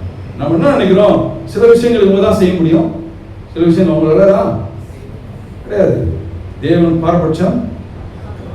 நீங்க பாருங்க, நல்லோர் மேலையும் தீயோர் மேலையும் என்ன பண்ணிருக்கு. நீங்க சூரியன் உதிச்சுதா, நம்ம சர்ச்சைக்கு வரணுன்றதுக்காக சூரியன் நம்ம வீட்டுக்கு நேரம் வந்துச்சா? இல்லையே. கொடூரமான இருக்கிற ஆளுக்கும் என்ன இருக்குது. இப்போ அந்த வெளிச்சம் வீட்டுக்குள்ள வரணும். அப்ப என்ன பண்ணணும், வெறும் ஒரு ஜன்னல் மட்டும் திறந்தா என்ன ஆகாது, வராது. வீட்டுக்குள்ள ஃபுல் வெளிச்சம் வரணும்னா என்ன பண்ணணும், இப்போ உங்க இருதய கதவை அப்படி திறந்தாதான் தேவன் அவருடைய எல்லா ஆசீர்வாதத்தினாலும் நம்ம என்ன பண்ண முடியும், நிரப்ப முடியும். அவருடைய வார்த்தையினால நம்ம நிரப்ப முடியும். பாருங்க, நம்ம இதெல்லாம் நிரப்பாம எல்லா ஜனமும் சாத்திட்டு வீடு ஃபுல்லா வசனத்தை என்ன பண்ணுவோம், போட்டு வச்சிருக்கோம். ஏகப்பட்ட வசனங்கள் இருக்கும். ஆனா தேவன் தேவனா இருப்பாரு, தேவன் கொடுத்த வசனமா இருக்கு. இவங்களா இருப்பான். நான் சொல்ல புரியுதா? தேவன் தேவனா இருப்பாரு, இவங்களா இருப்பாங்க. தேவனுடைய வார்த்தை எதுவுமே கனெக்ட் ஆயிருக்காது. வீடு ஃபுல்லா வசனம் வச்சிருந்தா போயிடும். கனெக்ட் ஆகிறது தான் வசனம் வச்சிருக்கோம். அதான் பழைய உடன்படிக்கையிலே ஆண்டவர் சொல்றாரு, நிலைக்கால கூட அந்த வசனத்தை என்ன பண்ண போகும்போது வரும்போது அந்த வசனத்தை போது இந்த தேவனை தான் நம்ம என்ன பண்றோம், ஆராதிக்கிறோம், தொழுது கொள்கிறோம். அந்த தேவனை நான் ஒரு நாள் என்ன பண்ணக்கூடாது, மறந்துடக்கூடாதுன்றதுல நான் ரொம்ப ஸ்ட்ராங்கா இருக்கணும். பாருங்க, இதுதான் அன்றைக்கு மேய்ப்பர்கள் அன்றைக்கு கற்றுக் கொடுத்த போதகர்கள் கற்றுக் கொடுத்த காரியம். நான் பின்னாட்கள்ல சபைகள் என்ன ஆயிடுச்சு, எல்லாமே ஒரு பெரிய ஒரு குழப்பத்துல போய் அதுக்கு மறுபடியும் ஒரு தீர்க்கதரிசிகளை எழுப்பி தேவன் அவங்களோட பேச வேண்டிய ஒரு காலகட்டம். அதான் இன்னைக்கு 2-3 காரியங்களை பார்க்க போகிறோம். பாருங்க, மேற்பெண் என்ற காட்சியை நம்ம பயன்படுத்தும் போது இந்த இடத்துல ஆதியாகமம் 49 யோசேப்பு குறித்து என்ன பண்றாரு, இந்த இடத்துல தீர்க்கதரிசனமாய் சொல்லுகிற காரியம். தாவீது நம்ம 23 சங்கீதம் மாறி மாறி வாசிச்சோம். 23 சங்கீதம் நம்மளுக்கு வந்து பைபிள் வாசிக்கிறவங்க எல்லாருக்குமே இந்த 23 சங்கீதம் தான் இருக்கும், மனப்பாடமே நம்மளுக்கு தெரியும், நல்லது. ஆனா அது அப்படியே என்னுடைய வாழ்க்கையில் அபியாசப்படுத்துறேன். ஆமென். அப்போ அதுல முன்னாடி வசனமும் லாஸ்ட் வசனமும் எனக்கு தேவை, நடுவில் இருக்கிற வசனம் எல்லாம் தேவைன்னா பண்ண முடியாது, சொல்ல முடியாது. நான் தாழ்ச்சி அடையேன் அப்படின்றதும் கடைசியா நீடித்த நாட்களாய்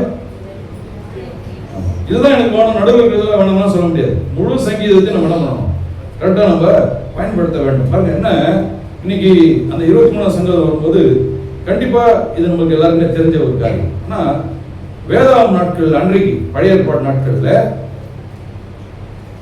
நம்ம இன்றைக்கு மேய்ப்பர்களை புரிந்து கொள்கிறதை காட்டிலும் அன்றைக்கு மேய்ப்பர்களுடைய காரியங்கள் புரிந்து கொள்வது அதிகம். இன்னைக்கு நமக்கு வந்து புரிந்து கொள்வது மேய்ப்பர்னாலுமே இப்போ ஐசக்லாம் கூப்பிட்டு மேய்ப்பன் சொன்னா ஷெப்பர்ட்னா பேர் ஒருத்தர் இருக்குன்னு தெரியும். மேத்யூ 6 அப்படின்றதுதான் தெரியுமே தவிர்த்து, ஏன்னா அவங்களுடைய அண்டர்ஸ்டாண்டிங்கு அவ்வளவுதான் இல்ல. இந்த பிள்ளைகளுக்கு கொண்டு போய் லைவா நீங்க காமிக்கும் போது தான் அவங்களோட விவரிச்சு சொல்லும் போது தான் அவங்களுக்கு என்ன ஆகும், அவங்களுக்கு தெரியும். கரெக்ட் தானே? அவங்களுடைய அண்டர்ஸ்டாண்டிங் லெவல் அது. பாருங்க, இன்றைக்கு பாருங்க மட்டன் எங்க பெஸ்டா கிடைக்கும்ன்றது நல்லா தெரியும். சில இடத்துல அவனே சொல்லுவான், சார் நான் இந்த இடத்துல வாங்கி கொண்டு வரேன் சார், இதுதான் ஒரிஜினல், நீங்க நார்மலோட 400 ரூபாய், இதெல்லாம் நம்மளுக்கு நல்லா தெரியும். மட்டனை பத்தி விவரம் ஆகிடும் தெரியும். ஆனா மேய்ப்பனை பத்தி நமக்கு என்ன பெருசா தெரியறதுக்கு வாய்ப்புகள் குறைவு. பாருங்க, நான் பழைய ஏற்பாட்டில் நீங்க பாத்தீங்கன்னா அவங்களுடைய ப்ரொஃபஷனே எப்படி இருந்தது, மேய்ப்பர்களாக தான் இருந்தார்கள் பார்க்கிறோம். அப்போ இன்னும் மேய்ப்பன் என்பவன் அந்த ஆடுகளை மேய்க்கிறவனாக, போஷிக்கிறவனாக, பாதுகாக்கிறவனாக, பராமரிக்கிறவனாக என்ன பண்ணணும், இருக்கணும். இவன் எந்த அளவுக்கு இந்த இடத்துல இவ்வளவு கேர் எடுக்கிறானோ அப்பதான் அதுக்கான விலை மதிப்பு, அவனுக்கு இருக்கக்கூடிய காரியங்கள் எல்லாமே, அவனுடைய பொருளாதாரம் எதோட கனெக்ட் ஆயிடுது, இந்த ஆடுகளுடைய வளர்ப்பின் அடிப்படையில் தான். பாருங்க, இவன் மட்டும் நல்லா நல்லா இருந்துட்டு ஆடு நல்லா ரொம்ப அப்படியே கடந்ததுன்னா எப்படி இருக்கும், நல்லா இருக்காது. இவன் நம்ம பார்த்தாலுமே என்ன பண்ண மாட்டோம், வாங்க மாட்டோம். இது எலும்பு தோளமா இருக்குது. ஆனா மேய்ப்பன் மட்டும் எப்படி இருக்காரு, நல்லா இருக்காருன்னா ஏற்றுக்க மாட்டோம். கரெக்ட் தானே? அன்றைக்கு இவங்களுடைய பொருளாதாரம், இவங்களுடைய வாழ்வாதாரம் எல்லாமே எதன் அடிப்படையில் இருக்குது, இதை மேய்ச்சலின் அடிப்படையில் அதுக்கு பராமரிக்கிற காரியம். அதனால தான் பாருங்க, அது அவங்களுக்கு யோபை குறித்து வாசிக்க போகும்போது பார்த்தீங்கன்னா இத்தனை ஆயிரம் ஆடுகள் இருந்தது, ஈசாக்குக்கு இத்தனை ஆயிரம் ஆடுகள் இருந்தது அப்படின்னு, அபிரகாமுக்கு இத்தனை ஆடுகள் மாடுகள் இருந்ததுலாமே எதன் அடிப்படையில்னா அவங்க அந்த அளவுக்கு மேய்ச்சல்ல அந்த ஆடுகள் என்ன பண்ணிருக்காங்க, வளர்த்துருக்கிறாங்கன்றது தெரியுது. அப்போ இந்த இடத்துல அபிரகாம் ஆகட்டும், ஈசாக் ஆகட்டும், யாக்கோப் ஆகட்டும், இவங்கள மேய்ப்பர்களுடைய வழியில தான் என்ன பண்ணிருக்காங்க வந்திருக்கிறாங்க. ஆனா பின்னாட்கள்ல மேய்ப்பர்கள் வரப்போகும்போது ஒரு ஆவிக்குரிய தலைவர்களாக நமக்கு வேதம் என்ன பண்ணுது, சித்தரிக்கிறது. அதுதான் தாவீது ஒரு மேய்ப்பனா இருந்தாலும் கூட, மேய்ப்பனா இருந்தாலும் இந்த பாடல் பாடும்போது சங்கீதம் 23 பாட போகும்போது தேவன் நமக்கு மேய்ப்பராகவும் நான் அவர்களுக்கு ஆடுகளாகும்ன்றது தான் அவர் உள்ள கொண்டு வந்து யோசிச்சு என்ன பண்றாரு, அந்த பாடலை எழுதுகிறார். அப்போ அந்த மரண இருளின் பள்ளத்தாக்கில் நடந்தாலும் பொல்லாப்புக்கு பயப்படுவேன். ஏன் பயப்பட மாட்டேன்? தேவரீரன் கூட கார் இருள்ன்றது வந்து எல்லாரும் மனுஷனுக்குள்ள இருக்கு. ஒரு பெரிய கொடிய நோய் வந்துச்சு, நிறைய பேர் மரித்தாங்க. வியாதியில மரிச்சவங்களை விட வயதுல இருந்தவங்க அதிகம் பாதிக்கப்பட்டது. சென்சஸ் நீங்க பாத்தீங்கன்னா உலகம் முழுதும் கிட்டத்தட்ட 800 கோடி மக்கள் வச்சுக்கோங்க. பாதிச்சது என்னமோ 10% தான். ஆனா மீதி 90% கார் இருள் போன்ற பயம் ஆயிடுச்சு. அப்படியே டோட்டலாகவே இன்னைக்கு நம்மளுக்குமே கிறிஸ்தவ வாழ்க்கையில வாழ்றோம், கடவுளுக்காக வாழ்றோம், செய்யறோம் எல்லாமே. ஆனா தேவனுடைய வெளிச்சம் நம்மள என்ன பண்ணலாம், பாதுகாப்புக்குள்ளாக கொண்டு வருகிறது, நம்மள சரியான பாதையில நடத்துகிறதுன்றதுதான். அப்போ இன்றைக்கு ஒவ்வொரு காலகட்டத்திலும் அன்றைக்கு தேவன் பிதாவாகிய தேவன் மேய்ப்பனாகவும் இஸ்ரவேல் ஜனங்கள் வந்து ஆடுகளாகவும் சொல்லப்பட்டிருக்கு. ஆனா அவ்வப்போது தேவன் தீர்க்கதரிசிகளை எழுப்பி அவர்களை சீர்பொருந்ததுக்குள்ள என்ன பண்றாரு, நடத்துகிறாருன்றதை பார்க்கலாம். அதுல 2 உதாரணத்தை மாத்திரம் எனக்கு காண்பிக்க விரும்புகிறேன். பாருங்க, சகரியாவுக்கு எழுதின தீர்க்கதரிசன புத்தகம் 10ஆம் அதிகாரம் 2ஆம் வசனம். சகரியா 10ஆம் அதிகாரம். துருவங்கள் வர்த்தமானதை சொல்லிற்று, குறி சொல்லுகிறவர்கள் பொய்யை தரித்தார்கள், சொப்பனக்காரர் வீணானதை சொல்லி வியர்த்தமாக தேற்றரவு பண்ணினார்கள். இப்போ இது வந்து சம்பவம் என்னன்னா, அன்றைக்கு யாரெல்லாம் வந்து தீர்க்கதரிசனம் சொல்றாங்க, குறி சொல்றாங்க, இல்ல யாரெல்லாம் வந்து தேவனை விட்டு விலகி போகும்படி சில ஆலோசனைகள் சொல்றாங்களோ அன்றைக்கு இருந்திருக்கிறாங்க, இன்றைக்கும் இருக்கிறாங்க. அந்த மாற்று கருத்து கிடையாது. கிறிஸ்தவர்களுமே உங்களுக்கு பெரிய ஒரு விடுதலை வேணும், பிசாசு போராட்டத்துல இருந்து உங்களுக்கு வெளில வரணும்னு யாரும் ஒரு போஸ்டர் அடிச்சாங்கன்னா முதல் 5 ரூபா பிடிக்கிற ஆள் யாரு? பைபிள் வச்சுக்கிட்டு முதலா போய் என்ன பண்றாங்க? ஏன்னா அவங்க எங்கிருந்து வெளில வரணும், இப்போ பிசாசனுடைய போராட்டத்திலிருந்து கட்டுகளிலிருந்து வெளில வரணும். ஒரு பெரிய சபையில ரட்சிக்கப்பட்டு கடவுளுக்காக வாழ்கிற வைராக்கியமான குடும்பம், சில பொருளாதார பிரச்சனை, குடும்பங்களில் சில மன வருத்தங்கள், ஆலோசனைக்குன்னு கூப்பிட்டு அவங்க சொன்ன ஒரு காரியம், தேவனுக்கு இன்னும் செட்ரேட் பண்ணாத ஏதோ ஒரு காரியங்கள் இருக்குது, நீங்க இப்போ 3 நாள் தான் பண்ணுங்க, போசம் பண்ணி தேவன் வெளிப்படுத்துவார், அதை எழுதி கொண்டு வாங்க. 3 நாள் கழிச்சு அதை 2 பேருமே சேர்ந்து சுட்டரிச்சு, எந்த வழக்கம் எங்க வந்தது? உங்க இதுக்காக 3 நாள் தான் பண்ணுவாங்க. பழையவர்கள் ஒழிந்து போயின எல்லாம் புதிதானதுக்கு எங்க அதை கண்டுபிடிக்கிறாங்க இதெல்லாம்? ஏன்னா இங்க நடக்கக்கூடிய வாழ்க்கையில் இருக்கக்கூடிய பிரச்சனைகள், போராட்டங்கள் மேற்கொள்வதற்கு தேவனுடைய சர்வாயுத வர்க்கத்தை நம்ம என்ன பண்ணிடுறோம், தடுத்து கொண்டவர்களா இருக்குன்னு வரும்போது அந்த பாதையில போகும்போது பிசாசனுடைய எல்லையில் என்ன இல்லை, இடமே கிடையாது. எங்க குறைபடுதுன்னா தேவனை அறிகிற அறிவுல எனக்கு குறைபட போகும்போது பிசாசனுடைய ஆளுமை உள்ள வருது. அந்த இடத்துல யாரும் ஜாக்கிரதையா இருக்கணும், நாம ஜாக்கிரதையா இருக்கணும், நான் எதை செயல்படுத்தணும். அப்போ இந்த இடத்துல என்னை சரியான பாதையில நடத்துவதற்கு இப்பேற்பட்ட போதனைகள் ரொம்ப முக்கியம். பாருங்க, அன்றைக்கு சகரியா தீர்க்கதரிசி மூலமே ஆண்டவர் என்ன பண்றாரு, பேசுறாரு. இந்த பெரிய தீர்க்கதரிசன புத்தகங்கள், சிறிய தீர்க்கதரிசன புத்தகங்கள் இருப்பாங்க. அதுல 12 வந்து சிறிய தீர்க்கதரிசன புத்தகங்கள். அதுலேயே இந்த சகரியா தீர்க்கதரிசி தான் கொஞ்சம் புக்கு வந்து கொஞ்சம் பெருசு. இன்றைக்கு வேத வல்லுநர்கள் அதை விளக்க போகும்போது பழைய ஏற்பாட்டில் இருக்கக்கூடிய ஒரு வெளிப்படுத்தின விசேஷம் நம்ம சொல்லலாம் அப்படின்றத என்ன பண்றாங்க, ஆராய்ச்சியாளர்களுடைய ஒரு ஸ்டேட்மெண்டா இருக்கு. அதை சொல்லக்கூடிய ஒரு காரியம், இன்னைக்கு யூதர்கள் எப்படி, அதாவது 1000 வருட அரசாட்சி எப்படி இருக்க போகுதுன்றதெல்லாம் குறித்து அன்றைக்கே தேவன் அவர்களுக்கு வெளிப்படுத்தின காரியங்கள்லாம் அது ரெக்கார்ட் ஆகிருப்பாங்க. ஸோ இந்த கண்ணோட்டத்தில் நம்ம வாசிக்க போகும்போது நிச்சயமா அந்த இடத்துல அன்றைக்கு ஜனங்களுக்கு என்ன சொல்ல வந்தார், இதன் மூலமா இன்றைக்கு நாம இதை கற்றுக்கொள்ள போகிறோம்ன்றதுல நமக்கு என்ன வந்துடும், ஒரு கிளாரிட்டி நம்மளுக்கு கிடைச்சிடும். என்னன்னா இந்த இடத்துல 10ஆம் அதிகாரம் 2ஆம் வசனம் பாருங்க. அதாவது இதுல இருக்கக்கூடிய இந்த முழு சகரியா 14 அதிகாரம் இருக்கு பாருங்க. இதுல நமக்கு வந்து ரொம்ப ஃபேமஸான ஒரு வசனம் நமக்கு நல்லா மனப்பாடமா இருக்கணும். நமக்கு தெரியும், பலத்தினாலும் அல்ல பராக்கிரமத்தினாலும் அல்ல தேவனுடைய ஆவியினாலே ஆகும் என்று சேனைகளின் கர்த்தர் சொல்லுகிறார். 4ஆம் அதிகாரம் சகரியா 4:6 வசனம். அப்போ இது ஓவரால் நீங்க பாத்தீங்கன்னா முழுக்க முழுக்க நானே உனக்காக எப்படி இருக்க போறேன்னா, என்னுடைய ஆவியினாலே ஆகும்படி, உன்னுடைய பராக்கிரமத்தினால இல்ல, உன்னுடைய பலனால அல்லப்பா, உனக்குள்ள வாசம் இருக்கிற என்னாலே ஆகும்ன்றத அந்த இடத்துல ஆண்டவர் பதிவு பண்றாரு பாருங்க. அப்போ அதுல வரப்போகும்போது அந்த 10ஆம் அதிகாரம் 2ஆம் வசனம் அப்படி வாசிச்சோம்ல, சுரூபங்கள் அபத்தமானதை சொல்லிட்டு, குறி சொல்லுகிறவர்கள் பொய்யை தரித்தார்கள், சொப்பனக்காரர்கள் வீணானதை சொல்லி, இன்னைக்கும் கிறிஸ்தவ சமுதாயத்துல இது இருக்குன்றதான் வேதனைக்குரிய ஒரு, எங்கேயாவது ஏதாவது சொப்பனம் கண்டு என் வாழ்க்கையை நல்லா ஆயிடாதா, என் பிரச்சனை மாறிடாதா, என் வியாதி மாறிடாதா அப்படின்றது கேட்கறதுக்காக என்ன பண்றாங்க இப்ப ஜனங்கள், எங்கேயோ ஒரு மனுஷனை தேடி தான் போறாங்க. அவர் வாயில வந்து என் பேர் வந்துடாதா, நீங்க நிறைய பேர் அப்படி நினைக்கிறாங்க. அவங்க பேர்லாம் வந்துச்சு, என் பேர் அவர் வாயில் வந்ததுன்னா அப்ப அதுல நம்பிக்கை என்ன உண்டாகுது அவங்களுக்கு. இதன் மூலமா என் தேவன் உள்ளத்துல என்ன பண்ணாரு, பேசினாரு. உண்மையா நடந்த விஷயம் பாருங்க. ஒரு லீடர்ஷிப் மீட்டிங்ல இருக்கிறேன், சொல்லிக் கொடுக்குறவங்க சொல்றாங்க என்னன்னா, நீங்க ரட்சிக்கப்பட்ட ஆள் தான், அவரோட பக்கத்துல இருக்க ஆள் கொஞ்சம் தயக்கப்படுவாங்க, நாங்க சொல்ல போகும்போது நீங்க ஏஞ்சிருங்க, உங்களை பார்த்து பக்கத்துல என்ன பண்ணுவோம், ஒரு மாயமா ரொம்ப வருஷத்துக்கு அப்புறம் சந்திச்சோம் பாஸ்டர்.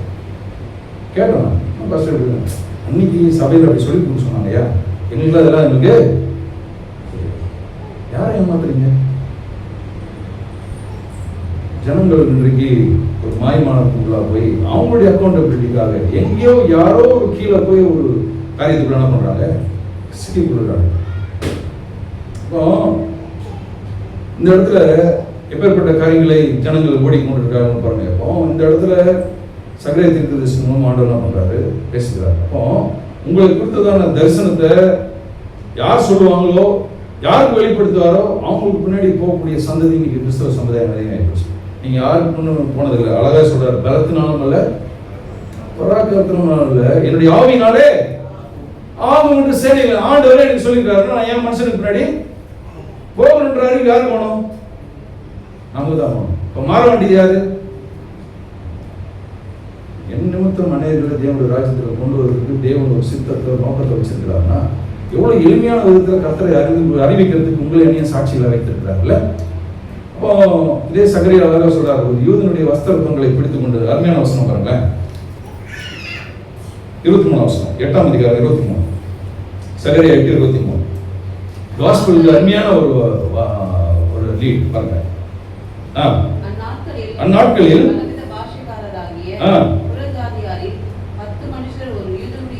வஸ்திரங்களை பிடித்துக் கொண்டு தேவன் உங்களோடு இருக்கிறார் என்று கேள்விப்பட்டோம், ஆகையால் உங்களோடு கூட போவோம் என்று சொல்லி அவனை பற்றிக் கொள்வார்கள் என்று சேனைகளின் கர்த்தர் சொல்லுகிறார். நீங்க எப்போ வந்து ஒரு 10 பேர் நம்மளை சுத்தி இருப்பாங்க, ஏதாவது கொஞ்சம் அதிகாரம் இருந்ததுன்னா, பணம் இருந்ததுன்னா, இங்க வந்து அந்த லிஸ்ட்ல சொல்லல, அந்த லிஸ்ட்ல இருக்கிறவங்களை பத்தி சொல்லல. ஆண்டவரே சொல்றாரு, யாரை பத்தி சொல்றாரு, உங்களை என்னை குறித்து சொல்றாரு. என்ன சொல்றாரு, அந்நாட்களில் பலவித பாஷைக்காரர்கள். இன்னைக்கு எங்க இருக்கிறோம் நம்ம? பலவித பாஷைகள் உள்ள இடத்துல தான் இருக்கிறோம். கரெக்ட் தானே? இப்போ நம்மளை பார்த்து 10 பேர் ஓடணுமா? 10 பேர் வரணுமா? கிறிஸ்தவர்களை பார்த்து 10 பேர் ஓடிட்டு இருக்காங்க. ஏன்னா இவன் வாழ்க்கை எப்படி இருக்குல்ல? இவன் வாழ்க்கைய சாட்சியா இல்லை. நான் ஆண்டவர் சொல்றாரு, தேவனுக்கும் நமக்கும் இருக்கக்கூடிய அந்த உறவு நேர்த்தியா இருக்கும். ஒரு 10 பேர் நம்மளை பார்த்து என்ன பண்ணுவோம்? நம்ம நினைக்கிற ஒரு 10 பேர் கூட்டு வந்து லிஸ்ட் போட்டு காரியங்கள் செய்யற முயற்சி நல்லது. நல்லா பண்ணியிருக்கிறேன் பாருங்க. ரொம்ப பிரயாசப்பட்டு போவேன், ஆள் அப்படியே அப்ஸ்கண்ட் ஆயிடும். கண்ணு இருக்க ஏத்தப்பட வண்டி எடுத்துடும், 5 மினிட்ஸ்ல வரப்படுறதுன்னு வண்டி எடுத்து என்ன பண்ணுவாங்க? போயிடும். ஏன்னா அவங்க வர்றதுக்கு என்ன இல்லை.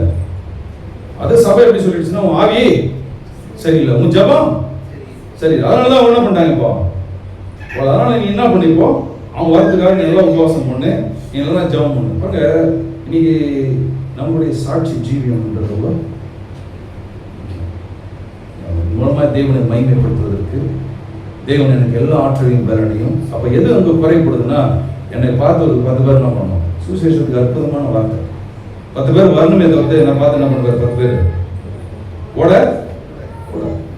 அதை நான் கொஞ்சம் ஜாக்கிரதையா இருக்கிறதுக்கு நான் பண்ணணும், முயற்சி பண்ணணும். நாட்களில் பலவித பாஷைக்காரர் புறஜாதியர் 10 மனுஷர் ஒரு யூதனுடைய வஸ்திர தொங்கலை பிடித்துக் கொண்டு தேவனோட இருக்கிறார் என்று கேள்விப்பட்டோம், ஆகையால் உங்களோட கூட போவோம் என்று சொல்லி அவனை பற்றி கொள்வார்கள் என்று சேனைகளின் கர்த்தர் சொல்வார். நம்மளை பார்த்து ஒரு 10 பேர் எங்க வரணும்? அப்ப நம்ம எப்படி இருக்கணும்? நம்ம வீட்டுல, நம்ம தெருவில் எப்படி இருக்கணும்? பிரச்சனை எங்க இருக்குது இப்போ?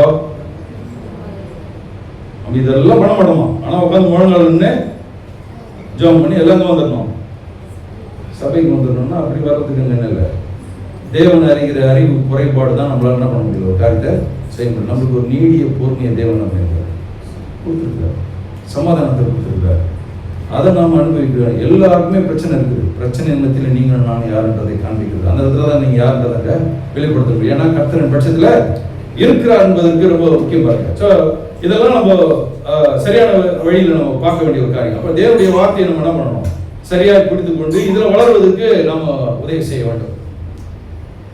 இன்னொரு வசனத்தை வாசிப்போம். எசேக்கியேல் இருப்பாங்க 11ஆம் அதிகாரம். எசேக்கியேல் 34. எசேக்கியேல் 34ஆம் அதிகாரம் 4 8 வசனங்கள். நீங்க ஒரு பேசேஜ் எடுத்து வச்சுக்கோங்க. நான் ஜஸ்ட் உங்களுக்கு அவுட்லைனாக சொல்லிடுறேன். அந்த 4 ஒரு 15 வசனம் வரைக்கும் நம்ம ஜஸ்ட் அவுட்லைனா பார்த்துக்கோம். என்னன்னா, இங்கேயுமே பிரச்சனை யாருன்னா போதிக்கிறவர்களுடைய பிரச்சனை. இங்க 2 மேய்ப்பர்கள் குறித்து சொல்றாரு. ஒண்ணு நானே மேய்ப்பனா இருக்கிறேன்றாரு. ஒண்ணு மற்ற முரண்பாடாக போதிக்கக்கூடிய மேய்ப்பர்களை பத்தி சொல்றாரு. என்ன சொல்றாரு? நானே செய்வேன். அந்த பாருங்க 4ஆம் அதிகாரம் 34 வசனத்தை வாசிப்போமே. நீங்கள் பலவீனமானவைகளை பலப்படுத்தாமலும் நசல் கொண்டவைகளை குணமாக்காமலும் எலும்பு முழுந்தவைகளை காயம் கட்டாமலும் துரத்துண்டவைகளை திருப்பி கொண்டு வராமலும் காணாமல் போனவைகளை தேடாமலும் போய் பலத்த கரமும் கருடுமாய் அவைகளை ஆண்டீர்கள். மேய்ப்பெண் இல்லாத நாள் அவர்கள் சிதறண்டு போனவைகளை கண்டு மிருகங்கள் எல்லாம் மேய்ப்பெண் இல்லாத ஆடுகளை போல இருந்துடக்கூடாது பாருங்க. அது எல்லாருமே சின்ன பண்ண ஆயிடும். ஸோ இன்றைக்கு பிரசங்கிக்கிற நான் உங்களுக்கு மேய்ப்பனாக இருந்தாலும் நீங்க யாரா இருந்தீங்க? ஆடுகளாக இருக்கிறோம். இப்போ நீங்க வீட்டுக்கு போய் 4 பேர் சொல்லும் போது நீங்க யாரா மாறுறீங்க? மேய்ப்பராக மாறுறீங்க. நமக்கு எல்லாருக்குமே யார் மேய்ப்பர்? தேவன். ஸோ இந்த அணுகுமுறை ரொம்ப முக்கியம் பாருங்க. இந்த அணுகுமுறை முக்கியம். அவர் மேய்ப்பனாக இருந்தாலும் கூட மரண பரியந்தம் தன்னை முற்றிலுமாய் எந்த இடத்துல தன்னுடைய எமோஷன் என்ன பண்றாரு? வெளிப்படுத்தி கோபமா பேசுறாரு. முரண்பாடா போதிக்கிறவங்களை பத்தி காட்டம் என்ன பண்றாரு? பேசுறாரு. ஆனா பாவிகளை பார்க்கும் பொழுது தேவனுடைய கிருபையும் அன்பை குறித்து என்ன பண்றாரு? இடத்துல பேசுகிறான்றதான் பார்க்கிறோம். அன்னைக்கு பாருங்க, இயேசு கிறிஸ்து நம்மளுக்கு எப்படி இருக்காரா? நம்முடைய நன்மைப்பா இருக்கிறார். அதான் சொல்றாரு, என் ஆடுகளை நான் என்ன பண்ண போறேன்? மேய்க்க போறேன். பாருங்க 15 வசனம் 34-15. நான் ஜஸ்ட் டைம் ஆயிடுச்சு. மேய்த்து பாருங்க, நான் இந்த மொழிபெயர்ப்பு வாசிக்கிறேன். 34:15. நான் என் மந்தையை நன்றாக மேய்த்து ஓய்விடங்களுக்கு நடத்தி செல்வேன், என் கர்த்தராகிய ஆண்டவர் இவற்றை கூறினார். அதாவது இல்ல நம்ம லிட்டரலா வாசிக்க போகும்போது 15 பாருங்க, நாடுகளை மேய்த்து அவைகளை நான் மடக்குவேன் என்று கர்த்தராகிய ஆண்டவர். கொஞ்சம் அண்டர்ஸ்டாண்ட் பண்றதுக்கு எப்படி இருக்குது, கொஞ்சம் ஹார்டா இருக்கு. மொழிபெயர்ப்பு வாசிக்க பாருங்க. நான் என் மந்தையை நன்றாக மேய்த்து ஓய்விடங்களுக்கு நடத்தி செல்வேன். அந்த இடத்துல அதெல்லாம் பாருங்க, ஆடுகள் எப்பொழுதுமே ஃபோர்ஸா போற தண்ணிய நதியில போய் என்ன பண்ணாது, தண்ணி குடிக்காது. அதுதான் தாவீது வந்து ஒரு மெய்ப்பனாய் அந்த ஆடுகளை சித்தரிச்சிருந்தது. அமர்ந்த தண்ணீர் என்னை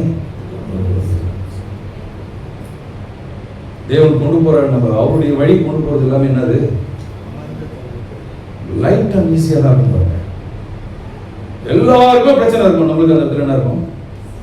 அதான் ஆண்டவர் சொல்றாரு, உலகம் தரக்கூடிய சமாதானத்தில் என்னுடைய சமாதானத்தை உங்களுக்கு, அவருடைய சமாதானத்தை என்ன கொடுக்குறாருன்னா எல்லா பிரச்சனை மத்தியிலும் அந்த சமாதானத்தை அனுபவிக்கிறதுக்காக உங்களை என்னை அனுபவிச்சிருக்கிறாரு. நமக்கு என்ன நினைக்கிறோம், அந்த இடத்துல சில சூழ்நிலைகளை பார்த்து நம்ம பதறுகிறோம். பதறுவது இல்லை, இங்க ஆடுலாம் பதறுச்சுன்னா என்ன ஆயிடும், எல்லாருமே சதறி போயிடும். அதுக்கு பெரிய ஒரு பாதுகாப்பை, அதனாலதான் உமது கோலும் உமது தடியும் என்னை பாதுகாப்புக்கு அங்க உள்ள ஒரு கம்ஃபர்ட் இடத்துல என்ன பண்ணுது இருக்குது பாருங்க. கிறிஸ்தவ வாழ்க்கை என்பது கம்ஃபர்ட் ஜோன் கிடையாது. ஒரு ராஜா ஒருத்தர் பரிசு கொடுக்குறாரு, காட்டுல வந்து 2 கழுகு குஞ்சுகள் வந்து கிடைச்சது ராஜா, ரொம்ப நல்லா இருந்தது, ஸோ உங்களுக்கு நான் கொடுக்கலாம்னு நினைச்சேன்னு சொல்லி அந்த 2 கழுகுகள் என்ன பண்றாரு, ராஜா கொண்டு வந்து அந்த கழுகு கிஃப்டா கொடுக்குறாரு. கழுகு வந்து ராஜாக்கு கிஃப்டா என்ன பண்றாரு, கொடுக்குறாரு. ஸோ எல்லாரையும் எக்ஸ்பர்ட்ஸ்லாம் கூப்பிட்டு வந்து இந்த கழுகு என்ன பண்ணணும், நல்லா சாப்பாடு கொடுத்து நல்லா வளர்க்கணும் அப்படின்னு சொல்லி எல்லாம் நல்லா டைம் என்ன பண்றாங்க, அதுக்கு ஆகாரத்தை கொடுக்குறாங்க. அப்போ அதில் கொடுக்கறதுல ஒரு கழுகு வந்து நல்லா கொஞ்சம் ஆக்டிவா பறக்குது, ஒன்று வந்து டைம் சாப்பிட்டு எப்படி இருக்குது, அப்படி ரிலாக்ஸ் மூட்ல இருக்குது. ஏன்னா டைம் என்ன ஆயிடுது, இப்போ சாப்பாடு கிடைச்சது. ஆனால் ஒருத்தர் மட்டும் கொஞ்சம் ஆக்டிவா இருக்கிறார். அப்போ அதை பறக்கோட போகும்போது ஒரு கழுகு பறக்குது, ஒரு கழுகு என்ன பண்ண முடியல, பறக்க முடியல. இப்போ இது என்ன பிரச்சனைன்னு சொல்லி எக்ஸ்பர்ட்ஸ்லாம் கூப்பிடுறாரு ராஜா. கூப்பிட்டு அதுக்கெல்லாம் ட்ரைனிங்லாம் கொடுக்குறாங்க, பறக்கிறதுக்கு கொஞ்சம் கூட அசையவே இல்லை. அந்த வழியாக ஒரு விவசாயியை கூப்பிடுறாங்க. அவர் வந்து ஒன்றும் பண்ணல. அவரு வந்து சில ஆக்ஷன் 1-2 ஆக்ஷன் பண்றாரு. உடனே அந்த கழுகு ஆயிடுது, பறந்து. ராஜா கூப்பிட்டுக்காரு, எப்படிங்க நானும் எவ்வளோ எக்ஸ்பர்ட்ல இந்த பறவை ஆராய்ச்சியாளர்களாக கூப்பிட்டு உட்கார வச்சு எக்ஸ்பர்ட்ல பயங்கர டெக்னாலஜிலாம் வச்சு பண்ணலான்னு பார்த்தோம், கொஞ்சம் கூட அசரவே இல்லை. ஒன்றும் பண்ணலங்க, அந்த கிளையை வெட்டி விட்டேன். உயரமா இருக்கக்கூடிய இடத்துல போய் உட்கார வச்சு அது நேரம் ஓட வேண்டிய இடத்துல என்ன ஆயிட்டு, இப்போ அது என்ன பண்ணி அவனை இப்போ அங்க பறந்துதான் ஆகும். ஆனா இன்னைக்கு நம்ம கிறிஸ்தவ வாழ்க்கை எப்படி எடுத்துக்கிறோம், கம்ஃபர்ட் ஜோன் எடுத்துக்கிறோம். கம்ஃபர்ட் ஜோன் தான் நம்மளை பாதுகாக்கிறவர் நம்ம ஆண்டவர் தான். ஆமென். ஆனா தேவன் அவருடைய நீதியின் பாதுகாப்பு என்ன பண்றாரா, நடத்துகிற ஆண்டவர். அவரே என் பட்சத்தில் இருக்கிறான்னு வரும்போது நான் எதை குறித்து நான் பண்ண முடியல. அவர் எனக்கு மேய்ப்பராக இருக்கிறான்னு வரப்போகும்போது நான் தாழ்ச்சி, அவர் என்னை புல்லுடங்கள் மேய்த்து அமர்ந்த தண்ணீர் என்னை கொண்டு போய் என் ஆத்துமாவை தேற்று. அருமையான வார்த்தை. என்னுடைய மனதை ஆண்டவர் என்ன பண்றாரா, தேற்றுகிற. யாரும் உலகத்தில் வேறு யாரும் தேற்ற முடியாது பாருங்க. என்னுடைய மனதை தேற்றுகிறவர் ஒருவர் மாத்திரம் தான், ஆண்டவர் தான். அவருடைய வார்த்தையினாலே நம்ம என்ன பண்றாரா, தேற்றுகிற ஆண்டவர். நினைப்போம்.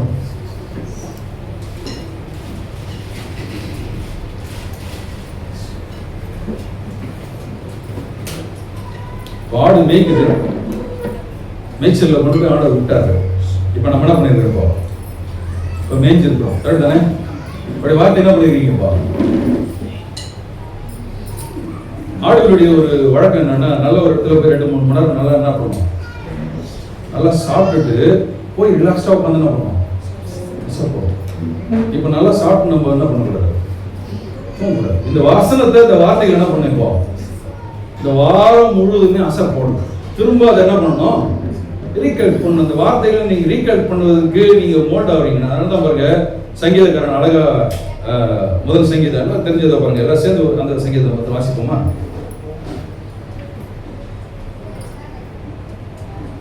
இரண்டாவது வசனம் பாருங்க. கர்த்தருடைய வேதத்தில் பிரியமாயிருந்து இரவும் பகலும் அவருடைய வேதத்தில் தியானமா இருக்கிற மனுஷன். தேவனுடைய வார்த்தைகளை நீங்க அசை போடணும். தியானம் பண்றதுன்றது என்னது? அசை போட போட போறங்க. உங்களுக்கு இருக்கிற பிரச்சனையை பேச மாட்டீங்க. பிரச்சனை என்ன ஆகுமோ பேசாது. ஏன்னா உங்களுக்குள்ள எது இப்போ ஜீரணமாகி எந்த எனர்ஜி வந்துருச்சு? இப்போ தேவ பலன் உங்களுக்குள்ளாக வந்துருச்சு. இப்போ தேவன் பேசுறது தான் நீங்க பேசுவீங்களே தவிர்த்து நீங்க பேசுறதெல்லாம் பண்ண மாட்டோம். உங்க நடந்த சூழ்நிலையை பேச மாட்டோம். தேவனுடைய வார்த்தைகளை பேச ஆரம்பிப்போம். வழி இல்லாத இடத்துல தேவன் நமக்கு.